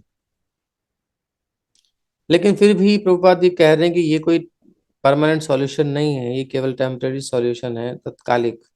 वास्तविक सुधार तो सभी लोगों को भगवत भक्त बनने के लिए प्रबुद्ध करना है। जब तक कृष्ण भावना में रस नहीं मिलेगा वो संसार में खोजेगा ही खोजेगा, जिससे जीवन के समस्त पतनोन्मुख, पतन की तरफ उन्मुख कारक यानी कॉज कारण पर रोक लगेगी। एक बार टेस्ट जागृत हो गया फिर वो कहीं भी चला जाए। चाणक्य पंडित रुकने के लिए घनानंद के यहाँ, घनानंद के साम्राज्य में छुपे तो कहाँ, वेश्यालय में जाकर के छुपे, वहीं जाके रहे। अब वो वहां पे गंदे काम करने के लिए नहीं गए, वो राज्य की रक्षा के लिए सिक्योर होकर के छुप करके वहां गए। चाणक्य पंडित है, पंडित जी के ऐसे कहाँ रहेंगे, तो वहां जा करके रह रहे हैं, ऐसा दिखाया गया। तो उनको कोई फर्क नहीं पड़ रहा, क्योंकि वो बहुत ऊंची सोच में, उनकी चेतना बहुत ऊंची है, तो वहां कुछ फर्क नहीं पड़ रहा उनको। साधारण जीव जब ऐसे परिवेश को देखेगा, यार वो भी ये भी, लड़के कहते हैं कि भाई तेरी गर्लफ्रेंड नहीं है, लड़कियां कहती तेरा बॉयफ्रेंड नहीं है, कैसी है तू, ये वो, उसको भी लगता है कि ये तो जीवन बेकार है, तो कर लो। तो ये सब, और फिर मूवीज बनेंगी ऐसी ऐसी, हम्म, आंख मारने वाली और बंदूक वाली, किस वाली, ये सब चीजें बच्चों को सिखाई जाएंगी। अच्छा वहां पर जब टीचर भाषण देता है, जो आध्यात्मिक कल्चर की बात करता है, तो सब बोरिंग दिखाएंगे ऐसे, बोर टीचर वगैरह, इसका भाषण कब खत्म होगा है, और उसके पीछे क्या क्या चल रहा है, वो सब चीजें जो दिखाई जाती हैं, यही तो हमारे अंदर इच्छा होती है कि यार ये अच्छा है, फिल्म क्या बना के दे रहे हैं, यही तो सिखा रहे हैं। जबकि इतनी सुंदर बात हो सकती है कि प्रभुपाद जी ने जो विश्व में कर दिया है, अगर इसकी पिक्चर, इस चीज को, या जो संतों ने किया है हमारे अलग अलग जगह पर, सबने किया है, उसको क्यों नहीं प्रमोट किया जाता, उसकी फिल्म्स क्यों नहीं बनाई जाती। पहले बना तो इसलिए था मीडिया, फिल्म इसलिए बनी थी, ये सब जो स्क्रीन पर, जो भी पर्दे पर नाटक वाटक सब पहले आध्यात्मिक होते थे, धीरे धीरे इसमें भी भौतिकता घुस गई और खत्म। तो एक उदाहरण दे रहे हैं, पढ़िए।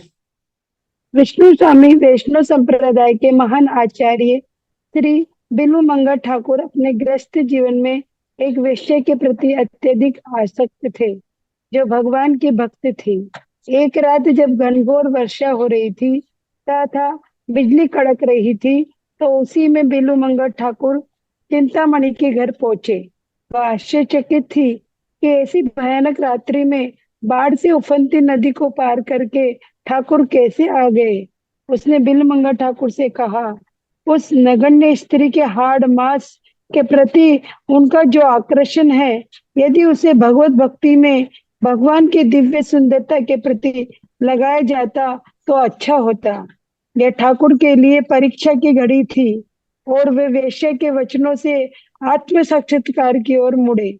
बाद में उन्होंने उस वेश्या को अपना गुरु माना और उन्होंने अपने काव्य में कई स्थलों पर चिंतामणि के नाम का गुणगान किया है, जिसने उन्हें सही मार्ग दिखलाया।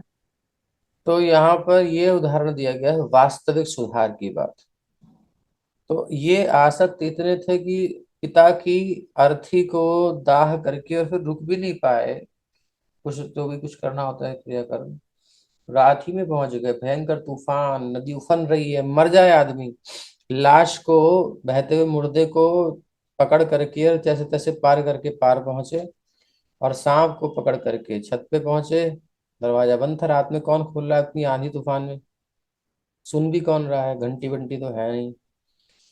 तो कैसे पहुंचे और वहां जाकर किसने शिक्षा दी? तो पहले वेश्या भी भक्त होती थी, और आजकल गृहिणियां भी भक्त नहीं रह गई हैं, जो आज के कल्चर को फॉलो कर रही हैं। ये स्थिति है।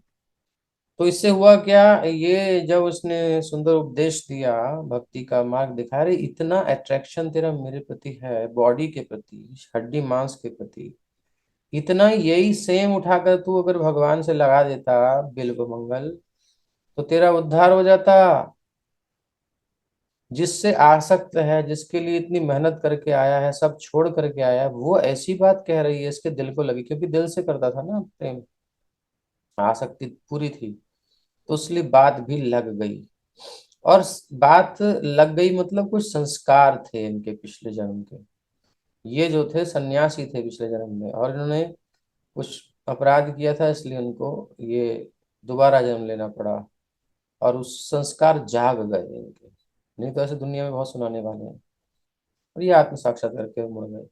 तो ये जो चीज है, ये परमानेंट सॉल्यूशन है, भगवान की ओर मुड़ जाना। तो फिर बिल्व मंगल ठाकुर ने क्या लिखा, कौन बताएगा? कृष्ण करनामृत। श्री कृष्ण करणामृत। और उसको पढ़ोगे तो इतना रस भरा हुआ है। वही इनका जो आकर्षण था वहां उठाकर भगवान ने लगाया, तो वो श्रृंगार रस की ऊंचाई को पहुंचा दिया, भगवान से जोड़ करके। यही श्रृंगार रस अधोमुख की ओर ले जाएगा नीचे, यही भगवान से जोड़ देगा। ये अंतर है। भगवान के रूप माधुरी के दीवाने हो गए। बड़ा सुंदर है, उसे कभी पढ़ेंगे। तो भगवत गीता में भगवान यही कह रहे हैं कि भाई कोई किसी भी कुल में हो, कैसी भी स्थिति में हो, वेश्या तक भगवान को प्राप्त कर सकती है। किसी की कोई ये नहीं कि अयोग्यता है, भौतिक परिवेश कोई अयोग्यता नहीं है, बस उसकी चाह होनी चाहिए। जितनी भी निम्नतम स्थिति में हो, वहां से वो भगवत प्राप्ति कर सकता है। कोई अवरोधक नहीं है, सबके लिए द्वार खुला है, बस इस मार्ग पर चलने वाला होना चाहिए। तो यहाँ पर भी द्वारका की वेश्याएं भगवान से मिलने के लिए इतनी उत्सुक थीं, और उनकी अनन्य भक्त थीं, और इस तरह भगवत गीता के उपरोक्त वचन के अनुसार सभी मोक्ष पथ पर थीं। तो अतएव समाज में जिस एकमात्र सुधार की आवश्यकता है, वो है सारे नागरिकों को भगवत भक्त बनाना। ये है स्थायी समाधान, परमानेंट सॉल्यूशन। इस तरह उनमें स्वर्ग के निवासियों के समस्त स्वतः सद्गुण स्वतः आ जाएंगे। दूसरी ओर जो अभक्त है, उनमें एक भी सद्गुण नहीं होता। ये फेमस श्लोक है, हरा भक्त कुतो महद्गुणा मनोरथ के ना सती धावतो वही। भले ही भौतिक दृष्टि से कितने उन्नत क्यों ना हो जाए, अपडेट क्यों ना हो जाए टेक्नोलॉजी में, इसमें उसमें, लेकिन सद्गुण नहीं होते। जितने ज्यादा पढ़े लिखे टेक्नोलॉजी बढ़ी हुई है, उतने फ्रॉड हो रहे हैं। देख लो आप, अंतर इतना है कि भगवत भक्त जो होते हैं मोक्ष के पथ पर होते हैं, फ्रॉड के पक्ष पर नहीं होते। लेकिन अभक्त होते हैं, वो कितने इंटेलिजेंट हो जाएं, कितनी उन्नति कर ले, भौतिक भव बंधन में अधिकाधिक उलझते हैं, फ्रॉड में पड़े रहते हैं। सभ्यता की प्रगति की कसौटी ये है कि लोग मोक्ष के मार्ग के लिए शिक्षित हैं या भोग के मार्ग के लिए। यदि भोग के मार्ग के लिए शिक्षित हैं या अग्रसर हैं तो फिर वो सभ्यता की प्रगति नहीं है, अवनति है। और जब शिक्षित है मोक्ष के मार्ग की तरफ, भगवत प्राप्ति की तरफ, तभी वो अग्रसर है, वरना विकास केवल नाम का विकास है। नट नर्तक गंधर्वाः सूत मागध बंदिनः गायन्ति चोत्तम श्लोक चरितान्यद्भुतानि च। कुशल नाट्यकार, कलाकार, नर्तक, गायक, पौराणिक, वंशावली, विशारद, भाट तथा विद्वान वक्ता, वाचक सबों ने भगवान के अलौकिक अलौकिक कार्यकलापों से अलौकिक कार्यकलापों से प्रेरित होकर अपना अपना योगदान दिया। इस प्रकार वे आगे बढ़ते गए। ये जो था उसके पास उसने भगवान को ऑफर किया। और तो अब जो बात है, सबने अपनी अपनी चीजें अर्पित की। जो जो जिसमें दक्ष था, कोई नट है तो अपना वो दिखा रहा, नर्तक है नाच कर दिखा रहा, गायक गा करके सुंदर गुणगान कर रहा है। सब अपनी अपनी स्थिति से भगवान की सेवा कर रहे हैं। तो प्रभुपाद जी एक बात कह रहे हैं कि भाई आधुनिक इतिहासकार जब इनका कनेक्शन नहीं दे पाते, स्टेप बाय स्टेप, पहले ये था फिर ये हुआ फिर ये हुआ फिर ये हुआ फिर ये हुआ, इस इतिहास का क्रम नहीं देख पाते, श्रृंखला नहीं पढ़ पाते, एक लाइन नहीं देख पाते, तो कहते हैं ये इसे कपोल कल्पित है, माइथोलॉजी है। लेकिन ये यत्र तत्र से इकट्ठा किया हुआ इतिहास है। कोई सिस्टम से सीधा सीधा ये घटनाएं तिथिवार नहीं लिखी हुई हैं, मुख्य मुख्य घटनाएं ली हुई हैं, ये है। इसलिए ये फैक्ट है, इसको माइथोलॉजी करके जो दिया गया, ये बट्टा काला धब्बा कब हटेगा भारत के मुख से?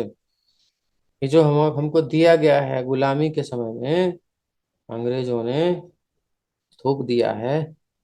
हर चीज यहाँ थी, अच्छी स्थिति में थी, उसको ढक करके तोड़ करके जो है उसे और खत्म करते जा रहे हैं। ये कौन करेगा पूरा? प्रत्येक निरक्षर किसान शैक्षिक योग्यता ना होने पर भी वैदिक साहित्य के ज्ञान में सहभागी होता था। सब लोग वो उस कल्चर को, उस संस्कृति को, उस इतिहास को, उन वैल्यूज को लेकर के चल रहे थे। भले ही आजकल की तरह स्कूल कॉलेजेस नहीं थे, आजकल की तरह, लेकिन थे। वो घर पर शिक्षा होती थी इन सब लोगों की, और कुछ जो थे वो यूनिवर्सिटी में भी जाते थे। अंग्रेज ने, मैकॉले ने ये सब रिसर्च करवाई थी। और भारत के कितने गांव, हर गांव में एक गुरुकुल होता था, यूनिवर्सिटी भी होती थी। सब डिटेल डाटा उसने लिया था, तभी तो उसने सब तोड़ा, बोले ये सब खत्म करो। सरकार से कुछ नहीं लेते थे गुरुकुल के जो गुरु जी थे, वो डोनेशन से चलते थे प्रजा के, उनको सेवा भाव से सेवा करते थे बच्चों की, पढ़ के आते थे, योग्य होकर के आते थे, और वो अपनी डोनेशन देते थे उनको, रहन सहन खान पान जो भी कुछ चाहिए था। ऐसे चलता था गुरुकुल सिस्टम, कोई तोड़ने का मतलब ही नहीं था, एक कल्चर था। अंग्रेजों ने अवैध घोषित कर दिया कि ये गुरुकुल शिक्षा से पढ़ के जो आएगा वो अवैध है, उसको कोई नौकरी कुछ नहीं मिलेगा, कोई व्यवस्था नहीं मिलेगी। और उनका दान दक्षिणा बंद करवा दिया, जो देगा वो जेल में जाएगा। इस प्रकार तोड़ा है जबरदस्ती। आश्चर्यचकित थे, 18-18 विषय पढ़ाए जाते थे गुरुकुलों में, आजकल नहीं पढ़ाए जाते। और वो लोग पढ़ते थे, श्रुतिधर होते थे, सारी विद्याएं होती थी, एक एक विद्या को बहान करने वाले भी बहुत कम लोग बचे हैं, दुर्लभ विद्याएं। तोड़ा गया है, तोड़ा गया है। और क्या दिया है? जो उधर से पढ़ के आएगा इनकी पद्धति से, उसको नौकरी मिल जाएगी, 7 पास होगा उसे नौकरी मिल जाएगी। तो ये सब चीजें की गई हैं, जबरदस्ती मैनिपुलेट किया गया है, तोड़ा गया है। लेकिन अब उससे उठना तो पड़ेगा ना, बोल रोने से क्या होगा? तो यही है कि भाई गोपाल जी जो दे रहे हैं, ऐसे समझो, प्रत्येक निरक्षर किसान शैक्षिक योग्यता ना होने पर भी वैदिक साहित्य के ज्ञान में सहभागी होता था। तो पहले जो ये ज्ञान था, ये श्रुति परंपरा परंपरा से आता जाता था। ये हर एक को मतलब आगे बढ़ाया जाता था। अभी वो परंपरा तोड़ दी गई है। अभी गूगल गुरु जी हैं या फिर सीरियल गुरु जी हैं, वहाँ जो कृष्ण है वही ओरिजिनल कृष्ण है। किसी ने महाभारत नहीं पढ़ी, भागवत नहीं पढ़ी, कोई पुराण नहीं पढ़े, सीधा वहीं से मिलती है शिक्षा, और वहाँ मसाला होता है। तो ये सब लोग जो हैं सब जानकार होते थे, इतिहास को लेकर के आने वाले, कल्चर को आगे ले जाने वाले। आज भी भारत के तीर्थ स्थानों में कि पंडित किसी भी नए आने वाले का पूरा वंश व्यवहार प्रस्तुत करते हैं। कभी कभी आश्चर्यजनक कृत्य ऐसी महत्वपूर्ण जानकारी के कारण अधिक ग्राहकों को आकर्षित करता है। पूरा हिसाब किताब रखते थे। भगवांस्तत्र बंधूनां पौराणामनुवर्तिनां यथा विद्युपसंगम्य सर्वेषां मानमादधे। हरे कृष्ण। भगवान श्री कृष्ण उनके निकट गए और उन्होंने अपने समस्त मित्रों, संबंधियों, नागरिकों तथा उन समस्त लोगों को जो उन्हें लेने तथा स्वागत करने के लिए आए थे, यथा योग्य सम्मान तथा आदर प्रदान किया। यथा योग्य,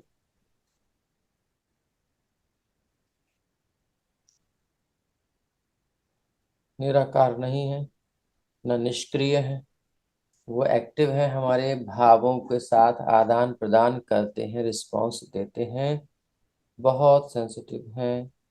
और वो प्रत्येक व्यक्ति को उसकी आध्यात्मिक चेतना के विकास के रूप में प्रसन्न करते हैं। कितना विकास है उतना आपको समझ में आने वाले हैं। प्रह्वाभिवादनाश्लेष करस्पर्शस्मितेक्षणैः आश्वास्य चाश्वाकेभ्यो वै वरैश्चाभिमतैर्विभुः। अब किसकी क्या स्थिति है सामाजिक या रिलेशन में, उसके अनुसार भगवान उत्तर दे रहे हैं स्वागत का।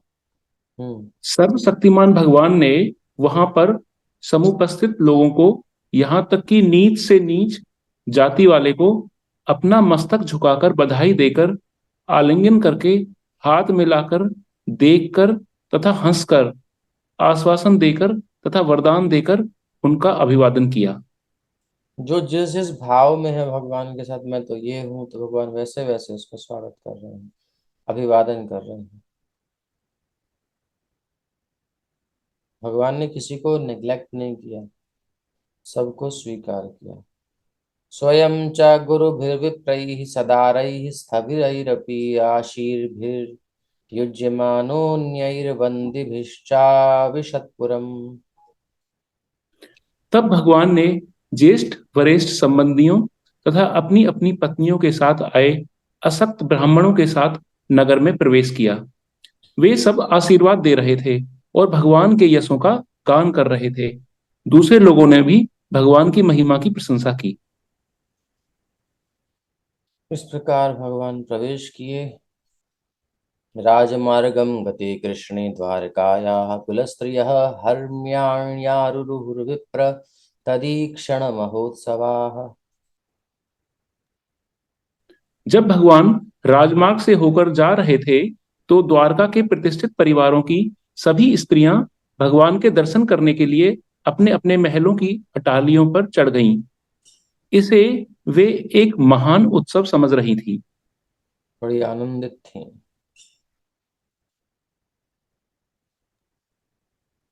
नित्यं निरीक्षमाणानां यद्यपि द्वारकौकसां न वितृप्यन्ति हीदृशः श्रियो धामांगमच्युतम्। द्वारकावासी समस्त सौंदर्यों के आगार अच्युत भगवान को नित्य निहारने के अभ्यस्त थे, फिर भी वे कभी तृप्त नहीं होते थे। ये है असली रस, असली संबंध। संसार में हम तृप्त हो जाते हैं, यार बस बहुत हो गया, देख लिया। कितनी बार देखो, देखो तो सही मैं कितनी सुंदर लग रही हूँ, देखो तो सही। बच्चा कहता है मम्मा आप कैसा लग रहा हूँ, मम्मा भी कहती है हाँ बेटा बहुत अच्छे लग रहे हो। लेकिन कितना कहेगी, वो बार बार सोच रहा है मेरे को देखे। मम्मा भी उब जाती है, बेटा हाँ बहुत अच्छा है, चलो बेटा जाओ कुछ ये कर लो वो कर लो। एक तृप्त हो जाते हैं, एक तृप्ति आ जाती है। ठीक है, हो गया। श्रियो निवासो यस्योरः पानपात्रं मुखं दृशाम् बाहवो लोकपालानां सारंगाणां पदाम्बुजम्। श्री कृष्ण। श्री भगवान का वक्षस्थल लक्ष्मी देवी का निवास स्थल है। उनका चांद जैसा मुखड़ा उन नेत्रों के लिए जल पात्र के समान है जो सुंदर वस्तुओं के लिए सदैव ललायित रहते हैं। उनकी भुजाएं प्रशासक देवताओं के लिए आश्रय स्थल हैं और उनके चरण कमल उन शुद्ध भक्तों की शरण स्थली हैं जो श्री भगवान के अतिरिक्त न तो कुछ कहते हैं न गाते हैं। पूरी तरह उन्हीं में जो डूब गया है, कहीं और नहीं देखता है, हर क्रिया उनमें ही समाहित है, उसे फिर कहीं जाने की जरूरत नहीं, क्योंकि भगवान पूर्ण है, हर चीज को पूर्ण करने में सक्षम है, हर कामना पूर्ण कर देंगे, हर भावना पूर्ण कर देंगे। मतलब कहीं जाने की आवश्यकता ही नहीं है। कुछ लेने जाना है किसी दुकान पर, फिर कुछ लेना उस दुकान पर, एक टाइप का माल एक जगह मिलेगा, दूसरी टाइप का दूसरी जगह मिलेगा, लेकिन एक ऐसी दुकान हो जहाँ जिसको जो चाहिए वो मिल जाएगा। आपको खाने पीने का सामान चाहिए वो मिल जाएगा, पहनने का चाहिए वो मिल जाएगा, बैग शैग चाहिए कुछ वो मिल जाएगा। और मतलब जो भी प्रोडक्ट होते हैं सारे मार्केट में, वो टोटल एक ही जगह कहीं मॉल में मिल जाए, फिर आदमी कहीं जाएगा नहीं, वहीं पर बेस्ट प्राइस पे मिल जाए तो वहीं जाएगा।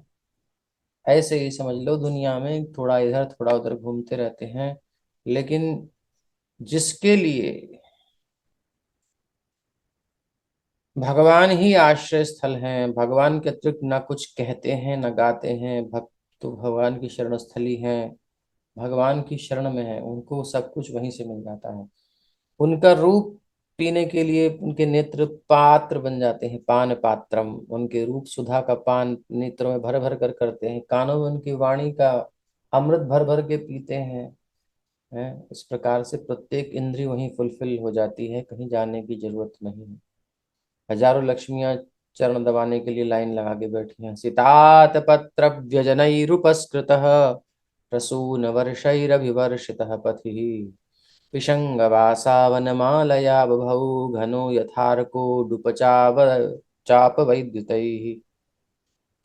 जब श्री भगवान द्वारका के राजमार्ग से होकर गुजर रहे थे, तब एक श्वेत छत्र द्वारा उनके सिर को धूप से बचाया जा रहा था। श्वेत पंखों वाले चामर अर्धवृत्ताकार में जल रहे थे और मार्ग पर फूलों की वर्षा हो रही थी। पीतांबर तथा फूलों के हार से वे इस प्रकार प्रतीत हो रहे थे मानो शाम बादल एक ही साथ सूर्य चंद्रमा बिजली तथा इंद्रधनुष से गिर गया हो। तो श्याम बादल यानी श्याम सुंदर, सूर्य, चंद्रमा और बिजली तथा इंद्रधनुष, तो ये सारे जो भी नीचे उदाहरण दिया गया है, भगवान शरीर की कांति वर्षा ऋतु की नवीन बादल जैसी है, यह बादल से की गई है। छाता जो तना है वो सूर्य है मानो, चमर हिलडुल रहा है ये चंद्रमा है।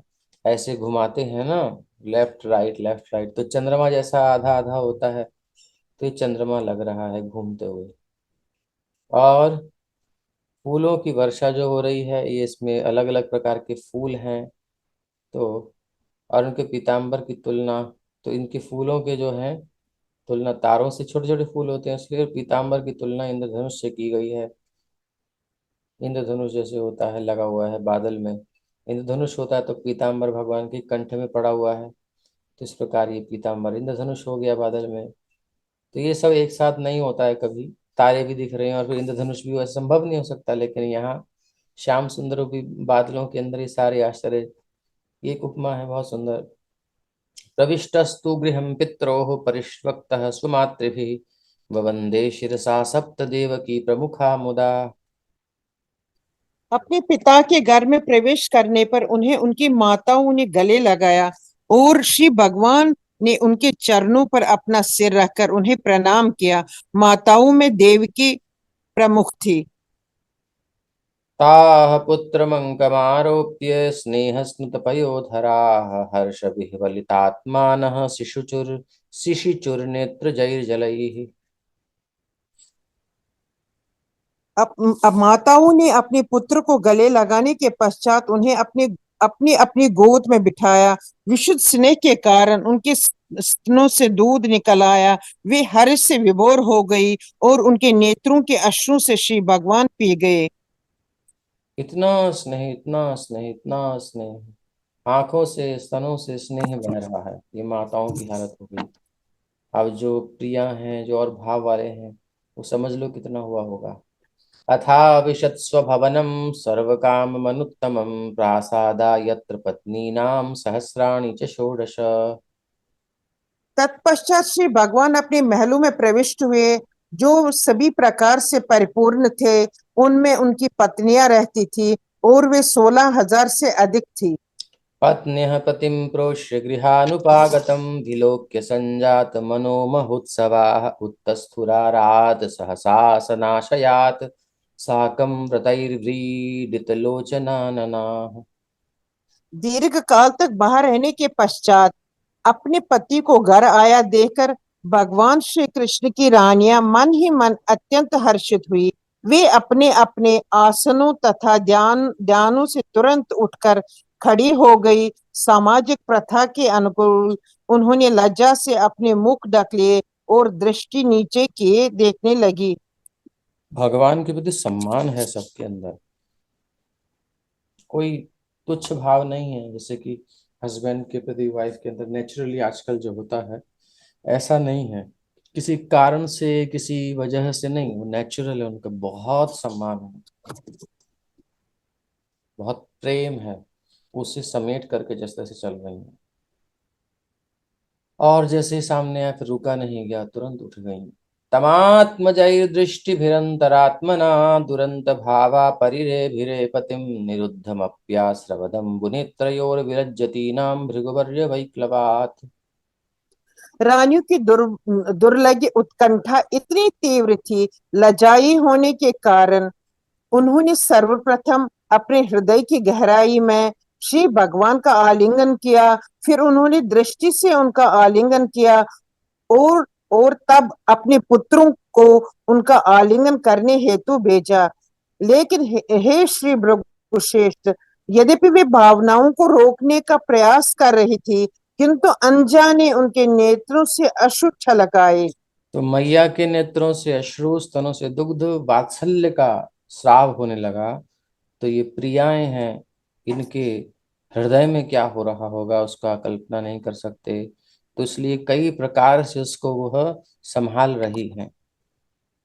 तो पहले तो आलिंगन किए बिना रहा नहीं, जरा मन करा तुरंत जाके आलिंगन करो, तो नहीं, नहीं कर सकते। सब बड़े बूढ़े सब सामने हैं तो कैसे होगा। और मर्यादा भी ठीक नहीं है, एकदम से उनको कैसा लगेगा। तो हृदय में तो कर ही लें, गाढ़ आलिंगन हृदय में करती हैं। फिर हृदय से संतोष नहीं होता, थोड़ा सा संतोष होता है, फिर नेत्रों से भर के ऐसे देखती है मानो आलिंगन ही कर रही हूँ। भगवान प्रेम भरी दृष्टि देख करके मुस्कुरा देते हैं और फिर कहती हैं इससे भी काम नहीं बन रहा, और पुत्रों को अपना चुंबन करके, प्यार करके और भेजती हैं। और वो पुत्र को पिता आलिंगन करता है तो वो पुत्र माता का अंश है, इसलिए उनको लगता है कि मेरा ही आलिंगन कर रही है। तो ये रस की परिपाटी है कुछ, इसमें फूहड़ता नहीं है। यद्यप्यसौ पार्श्वगतो रहो गतस्तथापि तस्याङ्घ्रियुगं नवं नवं पदे पदे काविरमेत तत्पदाच्चलापि यच्छीर्ण जहाति कर्हिचित्। यद्यपि श्री भगवान कृष्ण निरंतर उनके पास थे और बिल्कुल अकेले भी थे, तो भी उनके चरण उन्हें नवीन तर लग रहे थे। यद्यपि लक्ष्मी जी स्वभाव से चंचल हैं, लेकिन वे भी श्री भगवान के चरणों को नहीं छोड़ सकती। तो भला जो स्त्री एक बार उन चरणों की शरण में जा चुकी हो, वो उनसे किस प्रकार विलग विलग की जा सकती है। तो ये विशेषता है स्पिरिचुअलिटी की, भगवान के साथ कनेक्शन की। नवीन तर लगता है, हर क्षण नया लगता है, कभी ऊब नहीं होती। और जब ऊब नहीं होती तो छोड़ा कैसे जाएगा। संसार में तो इसलिए छोड़ते हैं क्योंकि बस तृप्त हो गए, हो गया। एवं नृपाणां क्षितिभार जन्मनाम अक्षौहिणीभिः परिवृत्त तेजसां विधाय वैरं श्वसनो यथानलं मिथो बधेनो परतो निरायुधः। पृथ्वी पर भार स्वरूप राजाओं को मारने के पश्चात श्री भगवान को राहत हुई। वे अपनी सैन्य शक्ति, अपने घोड़ों, हाथियों, रथों, पैदल सेना इत्यादि के बल पर गर्वित थे। युद्ध में श्री भगवान स्वयं नहीं लड़े, उन्होंने बलशाली प्रशासकों में शत्रुता उत्पन्न की और वे आपस में लड़ गए। वे उस वायु के समान थे जो बांसों में घर्षण उत्पन्न करके आग लगा देती हैं। स एष नरलोकेऽस्मिन् निवतीर्णः स्वमायया रेमे स्त्रीरत्नकूटस्थो भगवान प्राकृतो यथा। पूर्ण पुरुषोत्तम भगवान श्री कृष्ण अपनी अहेतुकी कृपा से अपनी अंतरंग शक्ति द्वारा इस लोक में प्रकट हुए और सुयोग्य स्त्रियों के साथ इस तरह भोग किया मानो वे संसारी कार्यों में लगे हुए हों। अब यहाँ पर भोग शब्द का अर्थ समझ लेना चाहिए।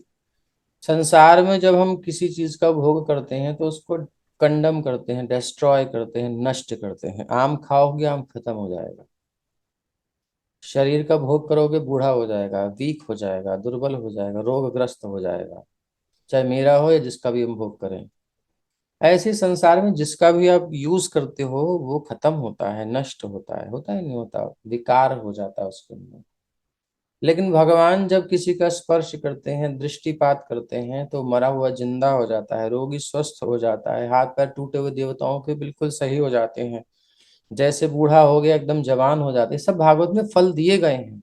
तो भगवान का भोग हमारे जैसा नहीं है, और हम लोग अपने सुख के लिए भोगते हैं। हमको कुछ कमी है, उसे निगल लेना चाहते हैं, भोग लेना चाहते हैं, उसे अपने पास उसका कुछ माल ले लेना चाहते हैं। भगवान क्या है, वो भरे हुए हैं, वो देना चाहते हैं, तो वो पूर्णता प्रदान करते हैं। उनका भोग ये है। बस भोग को समझाना था, आगे चलते हैं। उद्दाम भाव पिशुना मलबल गुहास व्रीडावलोकनिहतो मदनोऽपि यासां सम्मुह्य चापमजहात् प्रमदोत्तमास्ता यस्येन्द्रियं विमथितुं कुहकैर्नशेकुः। इसको इसी श्लोक में प्रमाणित कर दिया गया। अगर संसार की तरह इनकी इंद्रियां विचलित हो जाती तो फिर ये भी भोग वैसा ही होता। फिर अंतर क्या है, भागवत पढ़ने का फायदा क्या है? फिर तो संसार का कुछ ऐसा लिटरेचर पढ़ लो। लेकिन यहाँ उनकी इंद्रियां विचलित नहीं हुई हैं। यस्येन्द्रियम विमथितुम कुहकैर्न शेकुः। वो प्रयास कर रही हैं लेकिन भगवान को आकृष्ट नहीं कर पा रही हैं, बल्कि खुद ही आकृष्ट हो रही हैं। इसी प्रकार बस समझ लो, भक्त भगवान की ओर आकृष्ट हो जाए, यही उसका लाभ है। वो उनको आकर्षित करने का प्रयास करेगा अहंकार के बल पर, वो संभव नहीं है। भगवान को किसी की नीड नहीं है। वो तो कृपा पूर्वक आकर्षित होते हैं, दया पूर्वक हमारे पास आते हैं, हमसे व्यवहार करते हैं। दया है, कृपा है उनकी। तो जो भी वो करें वो सब ठीक है। उससे क्या होता है, हमारा कल्याण होता है। पढ़िए। यद्यपि रानियों की मृदु मुस्कानें तथा बाकी चितवनें अत्यंत विमल तथा उत्तेजक थीं, जिससे साक्षात कामदेव भी मोहित होकर अपना धनुष त्यागने के लिए बाध्य हो सकते थे।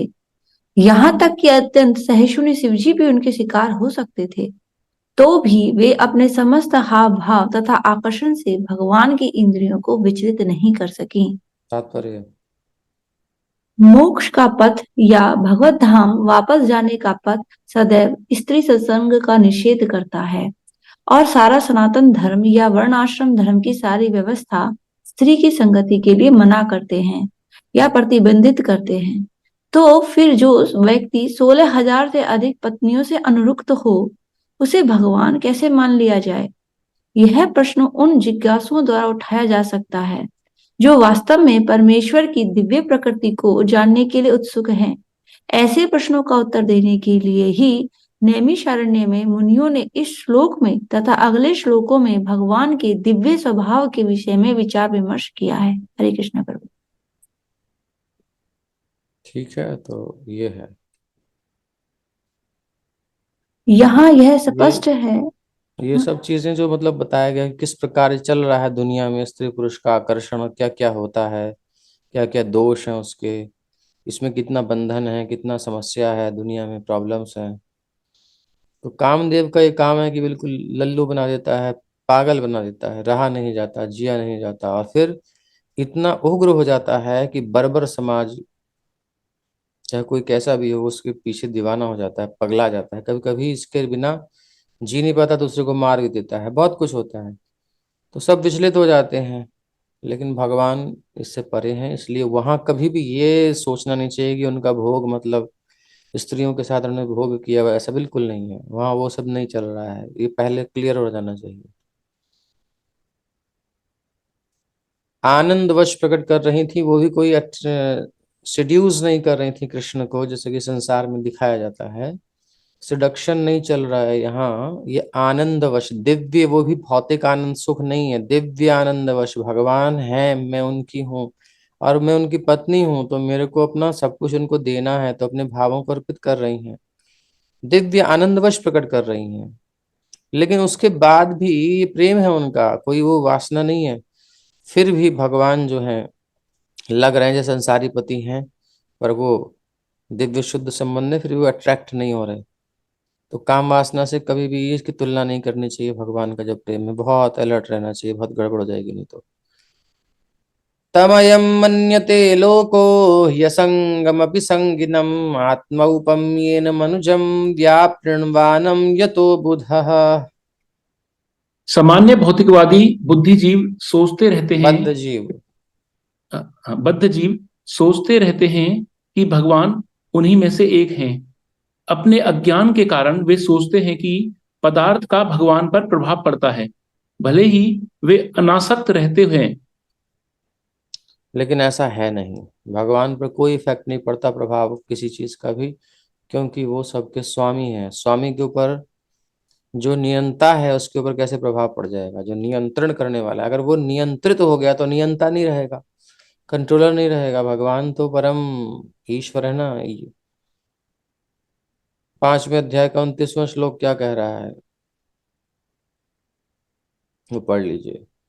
एतदीशनमीशस्य प्रकृतिस्थोऽपि तद्गुणैः न युज्यते सदात्मस्थैर्यथा बुद्धिस्तदाश्रयः। गीता का 5वां 29।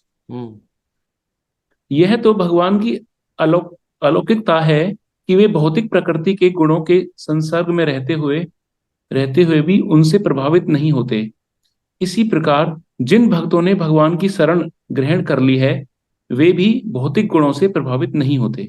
ये है क्वालिटी, ये प्रमाण है। भगवान प्रभावित नहीं होते, और भक्त जो भगवान के संपर्क में आ जाते हैं वो भी काम क्रोध लोभ आदि से प्रभावित नहीं होते, यूज कर लेते हैं भगवान की सेवा में जब तक वो इसमें हैं, और जब मुक्त हो जाते हैं तो कोई मतलब ही नहीं है इन सबसे। तम मे निरे बला मूढ़ा स्त्रैणम चानुव्रतम रह अप्रमाण विदो भर्तुरीश्वरम मतयो यथा। वे सरल तथा सुकोमल स्त्रियां सचमुच ही सोच बैठी कि उनके प्रिय पति भगवान श्री कृष्ण उनसे आकर्षित हैं और उनके वशीभूत हैं। वे अपने पति की महिमाओं से उसी तरह अनजान थीं जिस प्रकार नास्तिक लोग परम नियंता के रूप में भगवान से अनजान रहते हैं। बस इतनी सी बात है। भौतिक दृष्टि से देखना गलत है। तो ये 3-4 श्लोक इस बात को स्पष्ट करने के लिए हुए कि भगवान का जो संबंध है वो लौकिक नहीं है, भौतिक दृष्टिकोण से मत देखो, अलौकिक है। श्रीमद् भागवत महापुराण की जय। श्री प्रभुपाद की जय। किसी को कुछ कहना है, किसी को कुछ पूछना है तो पूछ सकते हैं।